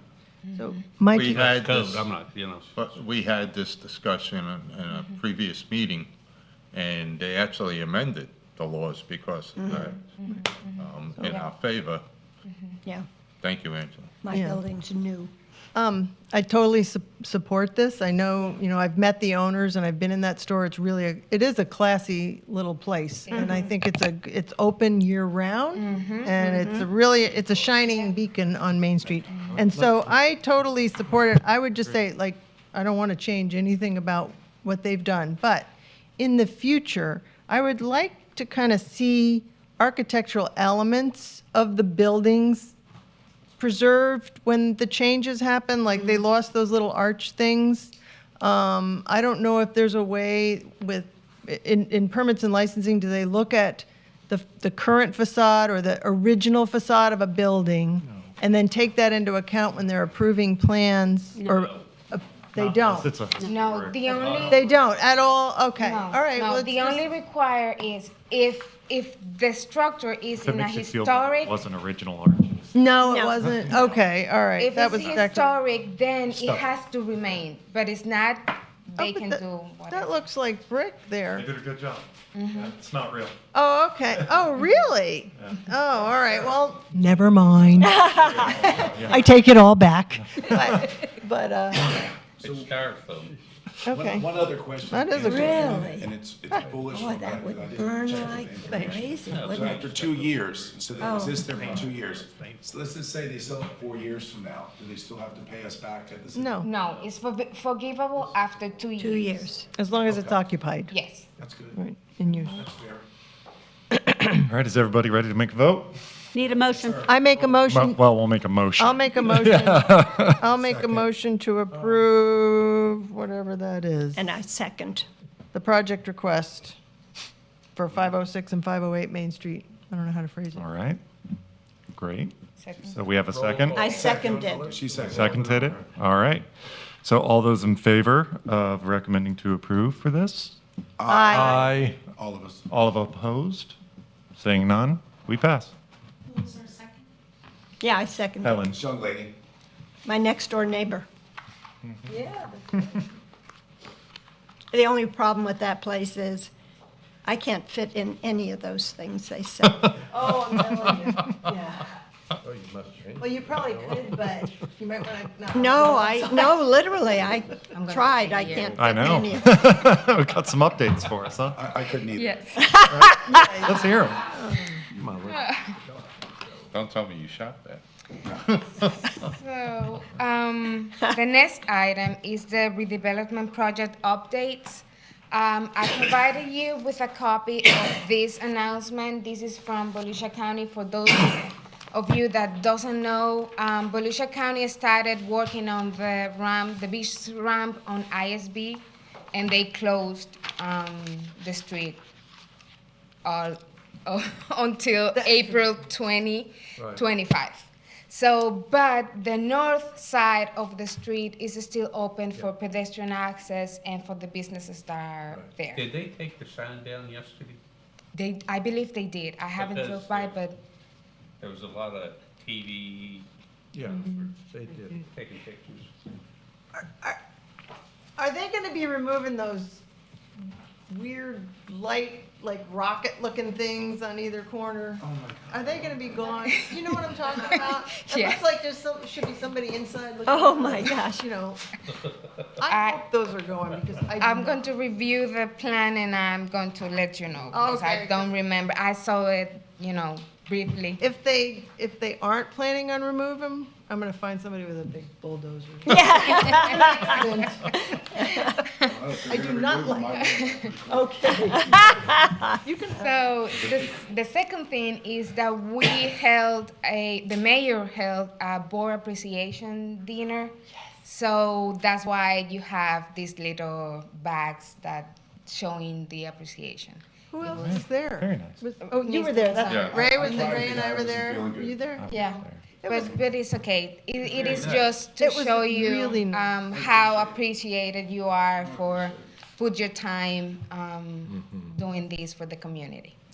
Thank you. And my third item, and the last one, is that yesterday we had a meeting, and is for the permits and licensing fees.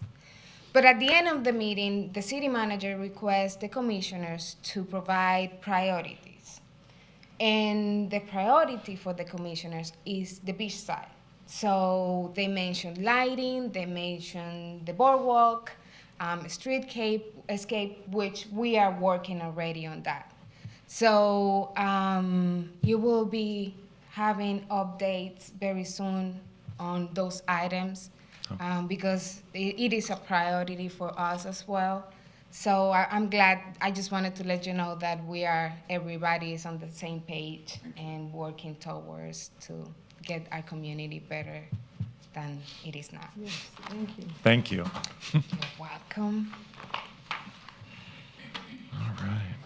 Do we have any old business to discuss? I think we pretty much discussed everything. Huh? Twice, Twice, thrice. yes. Public comments. Looks like we got one coming up here. We've got to get back to raising our hands and being recognized. Yes, yes, Mr. Chairman. Maybe we need little, like, flag. Yes, yes, If I had a time to get work, it would be great. yeah, The one but also, doesn't work. by the way, whose is Here. this yours? Boss. That's yours. I already have one. What is it? Jenny Nazak, come on up. You just got comfortable. Good evening, esteemed Beachside redevelopment humans. Okay, exciting incremental development in the Main Street area, Harvey Avenue, my street. We have a new house being built on that giant lot at the corner of Hollywood and Harvey that had been vacant forever. And it is a duplex. Right across from that, where I used to be a tenant, the fourplex owned by Mr. Frank Heckman, may he rest in peace, has new owners, and they are renovating that fourplex with intention to get tenants and be proper landlords. So this kind of seemingly small incremental development is actually, it packs a punch because it leads to the thing that Ms. Humphreys mentioned earlier about a vital Main Street and maybe getting some real shops back and things. Yeah. So, love hearing that. And I like being, because it's right near me and I'm affected by empty lots and dead places and nobody likes it. Okay, now, in the past, you all have heard about the Beachside Neighborhood Watch making a resolution about natural beach landscaping. And our idea was to kind of push things in a more natural direction by phasing out non-functional turf grass. Now, that's kind of a big, tall order because the turf grass industry is pretty big. And I have an expression like pushing Niagara Falls back up. Oh, yeah. Spoon. I'm like, you know what, this is a multi-billion-dollar industry and may not be the leverage point, but another proposal I additionally have, we did make that resolution and it exists and it's out there, but also I would like to propose that we designate an official flower of the beachside. Gaillardia pulchella. Yeah. I know, it's Queen of the dunes. Yes. Actually, Dune Daisy is right up there too, but Ms. Gaillardia pulchella is somehow magnificent with her red and orange beauty, and her trademark is to pop up through cracks in the sidewalk, sort of scrappy like the beachside. So this is an unofficial recommendation of the Daytona Beach Permaculture Guild, and anybody who wants to unofficially get on board with me, the Gaillardias, they're taking over. They're everywhere. Yeah. I was hanging out in the cemetery not that long ago underneath the oak trees and communing with the Gaillardias. Yes. Is it perennial or annual? Oh, it is so perennial. Yeah. That's good. And it doesn't need any water. Yes. They've been the Totally only thing, reseeds itself. Yeah. It could be 100 and through the well, drought, it doesn't matter. It goes through drought, it goes through rains. It's super tough. Beautiful too. They're gorgeous. And the it- yellow ones, just the two Oh, of them the yellow Dune together. daisies, honestly, the Yeah. two together, and then the Yeah. railroad vine that has the morning glory looking Yeah. flowers. There's getting to be more beachside residents that have become appreciators of the dune flowers. They're very easy care. It's like the beach version of xeriscaping. So it's good for us all. Let's And see what find the ice plant, because that also was Thank you, here. the ice plant, the beautiful succulents It and is all that. one, and you don't have to do anything, and it just looks great. Well, Gaillardia is sort of a little bit of a Trojan horse. Yeah. Because where there is Gaillardia, there's about 5 other Yeah. beach native plants. Yeah. Anyway, thank you all. That's what I got for you this evening. Thanks, Jenny. Thank you, Jen. Cleaning up all the beach Meeting adjourned. Oh, did you put a paper in? Yeah. Yeah. Board Huh? comments. You didn't do board? You didn't put it in the form? Oh, so there is. Oh, yeah, Excuse me. yes. Wow. Yeah, of course you can. I will fill out a form. So, Name, rank, serial number. Yes, thank you. I'll get there, Gary. I do know the rules. Ann Ruby, 137 Park Avenue. We have presented the resolution, the B&W resolution of greening the beachside to the city commission, and they all nod their heads, like it's a good idea. And I was wondering if you guys would be willing, I can send you the resolution, next meeting to vote to promote the resolution up to the planning board and then up to city commission, so that they knew that there was support for this. So I will read you the resolution. What is the exact wording? I'm going to read it. Oh, okay. B&W requests that the city and the county discontinue the use of non-functional turf grass on all their property on the beach side. Non-functional turf grass is not meant for foot traffic, for example, median strips in the edges of parking lots. Non-functional turf grass will die a natural death in the absence of chemicals and irrigation. Beach wildflowers would sprout up amid the dead grass or tall coastal grasses, and other native plants could be planted. The new growth should require no mowing, edging, irrigation, or chemicals. B&W also requests that the city revisit landscaping requirements on commercial beachside properties. Too often required landscaping is more intrusive and less attractive than using native beachside plants that will thrive naturally. These new styles of growth would conserve water, enhance the stormwater sponge, reduce pollution of our waterways, reduce noise pollution and fumes, and support beach wildlife. The more natural aesthetic would showcase the authentic beauty of our beach environment for tourists and residents alike, and it would save money. Allowing resources to be redirected to urgent citywide heat mitigation needs, such as planting trees. Our hope is the city's example will motivate many private homeowners and business owners to reduce or eliminate turf grass and use of non-native plants on their beachside properties.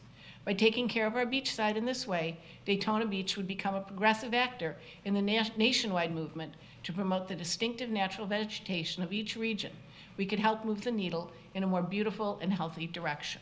Amen. Nicely said. Nicely Thank you. said. So if you guys would like to request that that be put on the agenda to support the resolution, And do They can do that. you intend to tell private homeowners that they cannot plant grass on no, that's their not what yard? this No. says at all. Well, That's wait a not what it minute, you says. said you were going to No, that's not ask. what it said. Well, let me finish my question. Well- I know you're sentient and you can I know read you are minds, too. but I know you read minds very well, and you could probably read mine. I mean, to me, I think this is a result of your failing with the State Road Department, isn't it? On No. going over to natural grasses and turfs on the median ways.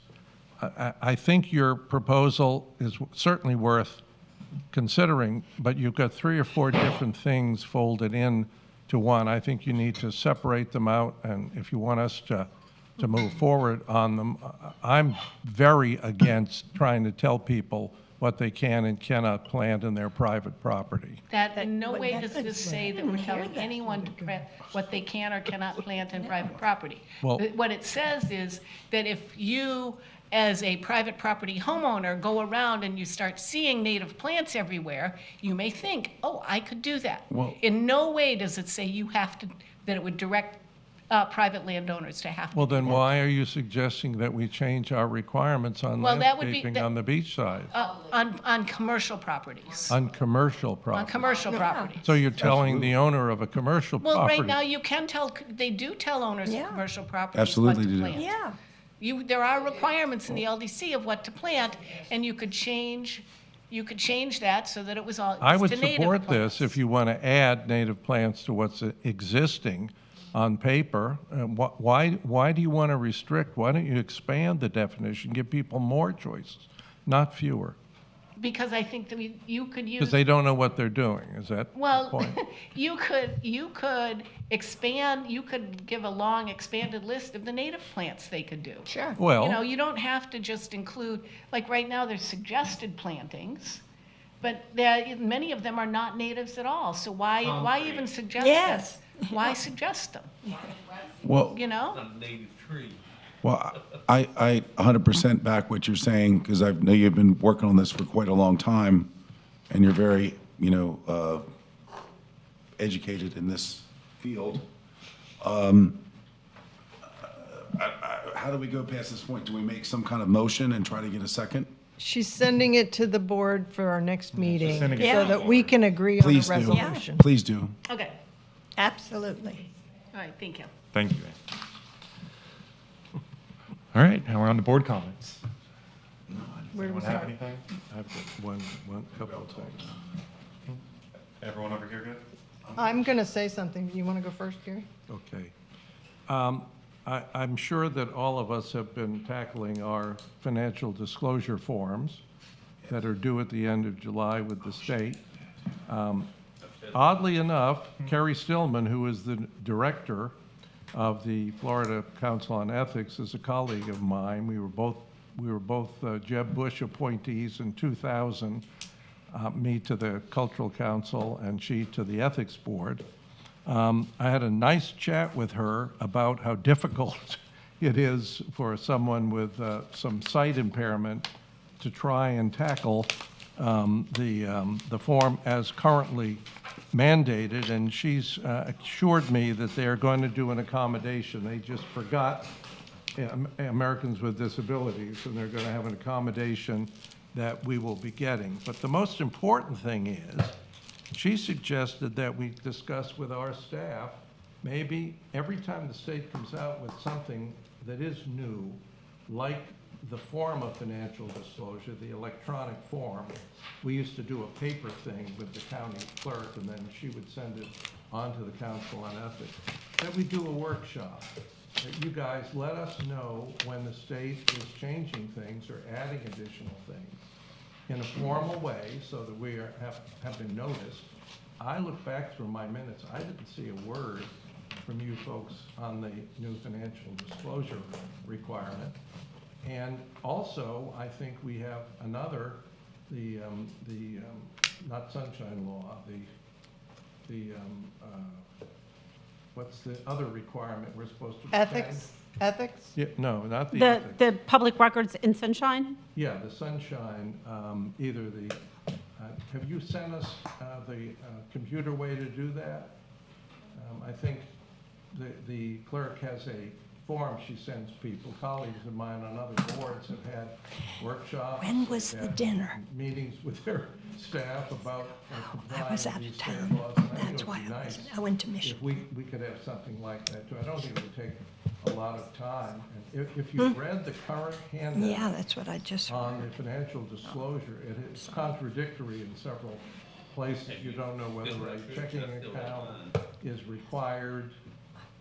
They have us listed as being a board that distributes money. So it's just Rather that than I own making my property, recommendations to the basically. city commission as a community redevelopment agency.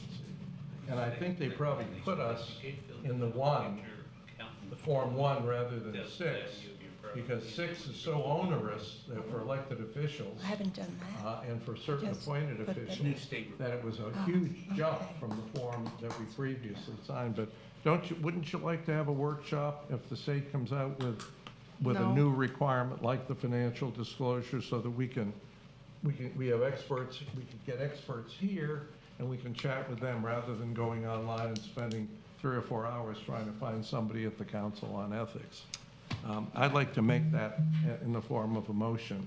Any new state laws coming down the pike that would affect us, that we try and workshop them, and that it's your responsibility to share with us that information. Do you have any challenge with, any problem with that? No, we will have to get with our city clerk, which is, they are the ones who manage those forms.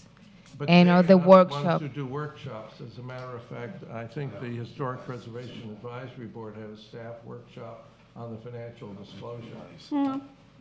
No. Well, the chairman certainly said she did. I mean, and I can only rely on her word. If you did, it's a good idea to do it, because I don't think any member of this board, have you seen the requirements on financial disclosure? No. I've already filled mine out and Yeah, sent it in. me too, and mine got cleared. But I just think it might be a good precedent So I have if to have our staff value of my was the bridge between the state and some of these state requirements. Because none of us here have done anything other than the paper form from the county other than this year. Okay. Now, I went through it with the state cultural council 10 years ago. They had a very restrictive form. They wanted, if you had certificates of deposit, how much was in your checking account, you know, the whole Megillah. But we were a granting agency. Okay. We actually gave budgeted money from the state. So if that's okay with you folks, we don't need to take any action. I just think it would be helpful. Now, did I miss something? Did you send us something on financial disclosure? No, because it's, It may have come from the city clerk. She's the one that distributes the information regarding the And financial I didn't get disclosure. anything from the city. it's not, right now, it's not. They're going to send you directly to your emails the link so you can fill out those financial. I've already done it, but That's, before we had the ability to send you the paper form, now we don't. Oh, so how do you get it? no, the point is, my question is, if there is state, and the state, our governor has promised to tighten up a lot of areas that You deal poor with baby, advisory what have you boards, got? in city commissioners and elected officials too. The elected officials are gonna have to provide an awful lot more information than they have in the past. That when that happens, I would love it if you would share that Yeah. with us, because I understand the ethics board contacted the city. Where do Now, it you might get have been the the- clerk. where do you get the And maybe we form to ask the fill it clerk out? to share with the board That's, chairman. yeah, that's what I That would said, be that great. I'm going to reach out to Oh, the okay. clerk's office so they can issue your Yeah. concern. Also, I'd like to share with you how deeply disappointed I am on the so-called report on the special events, that I appreciate very much the data delivered by our city personnel, but I'd like to know why the chamber could not be here, or a representative of the chamber. They have like a staff of 8. Why that could not happen. I saw what appeared to be the fact that they were going to be here and make a report.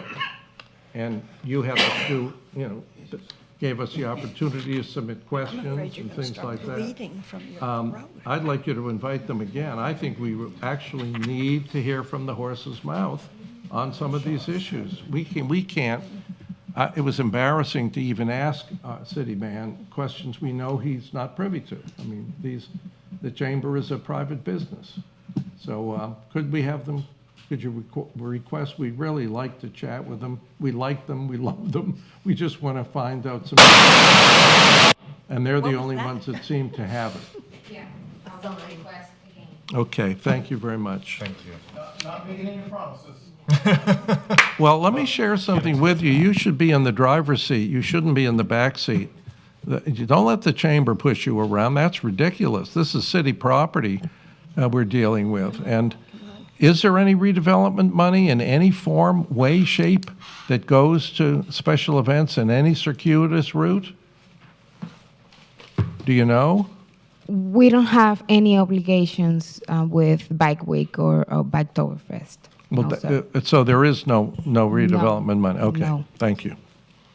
That means that every citizen in the city then, out of the general fund, is contributing to those events, which raises the issue about the Main Street people. You know, I wanted to raise that issue when they came to us, except I think it's a good idea. I even think it's a good idea if redevelopment invests in some of the things the chamber is doing, or another organization. I think that's part of redevelopment. And so 20 police maybe we could discuss that when the chamber comes to visit with us. until 2 o'clock in the Okay, If thank you you. ask that of Bike Week, then you need to ask it of Race Week. Sure, of course. And then you just go down a little snowball, Well, it's called a principle, is what it's State called. Speedway, they pay for all expenses on that, any extra overtime. That's police correct. department, Yes. They that- correct, that's They correct. pay for it. Yeah. They pay for everything, even, Yeah.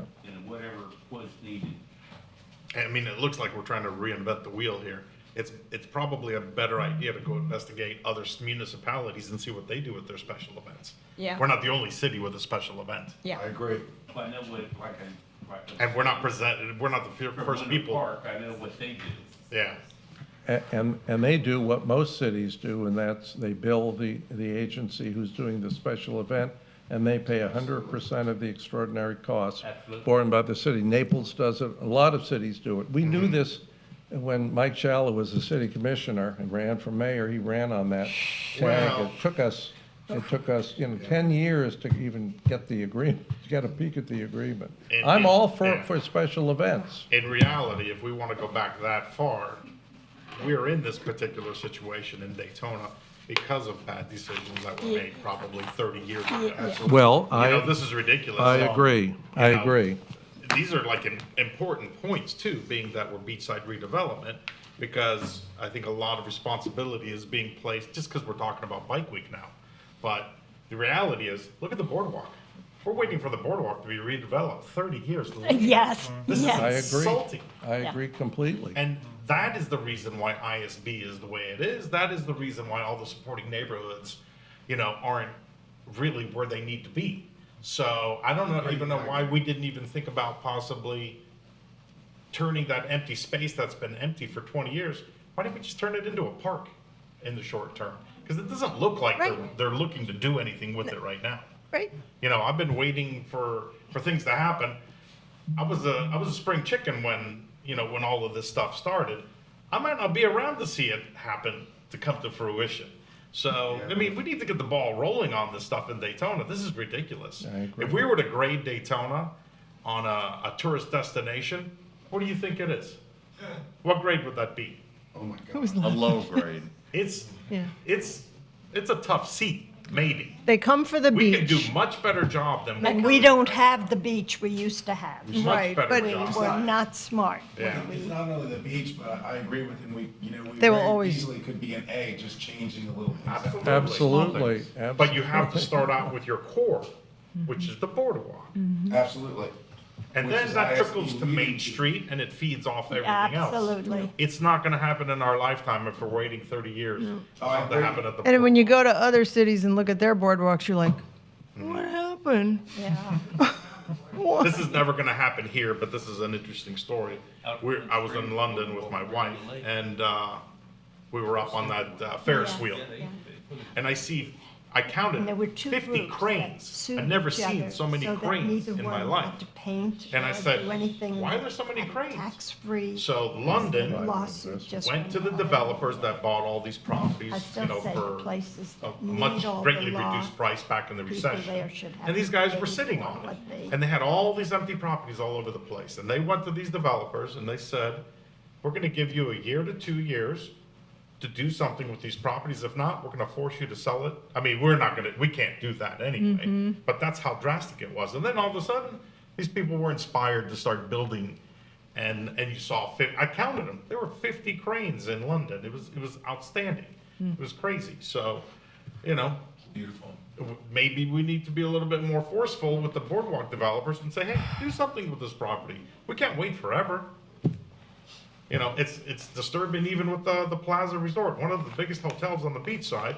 Nobody's been in that hotel for 2 years, 3 years. Right. I think it has to do with the deal and how they did it. I think it's like they condominiumized or something. Half of, So I'm 40%. familiar with an investment group trying to. are private. I hear it's a unique situation there. And they're trying to come in and take it over and redo it.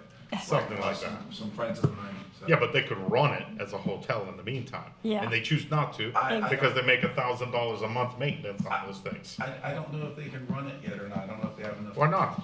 I don't know. I don't know the ins and outs, but I've talked to the people investing into it. I know they're running into some problems in litigation. Yeah, yep. Yeah, litigation. Any more comments? I'm going to be super quick because now it's after 8 o'clock, but I did want to say thank you so much for the lovely event, the dinner. It was terrific. Beachside here. I'm sorry that you guys, many of you didn't make it, but Yeah. we really appreciate it. I enjoyed sitting with you, Angela, and it was a nice time. As far as, I just wanted to give people a little bit of an update on my, the building that I'm working on. I have a little bitty website set up where you can look it up. If you go to amypile.com/Surfside Professional, you'll see kind of what I'm planning for the building and a little bit of, inspirational on what's happening there. And as far as the landscaping, if you drive by, it's going to look a little scruffy. But I am working on, the prior owner, when he was there, he'd have new sod put in every couple of years. And it'd have insecticide and fertilizer and water, and then it would die because it was St. Augustine on the Beachside, doesn't work. And he'd just have a landscaper come back and put it in. It would look beautiful for a while and then die. So, of course, in the meantime, since, before I bought it, everything kind of died and there's nothing but weeds there. So I am now doing what I do with a property. You kind of see where the water goes, you see what's remaining that can still grow. Like there's a couple bushes that look really good. I'm going to keep those. The palm trees are great. The grass area, I will, I'll have some beds of lava rock that'll look kind of mid-century neat up against the building. And the area in the middle, I'm going to let some wildflowers grow. And it will be what I call it, like Jenny's like 100% puffy. I'm puffy with boundaries. So you'll get to see that, and hopefully code enforcement won't mark me for weeds, yeah. but if they do, I will explain exactly what's going on there, and it'll be beautiful and unique, and I'm hoping like a little bit of a pioneer in the area of what could happen. So that's my comments. Thank you. And indigenous plants that you can be. Yeah, well, that's the stuff that grows when you don't plant things. They just come up from seed. They're beautiful. My other yard is gorgeous, covered with flowers. It is nice. Anyone else? All right, meeting adjourned. Tell me where to go.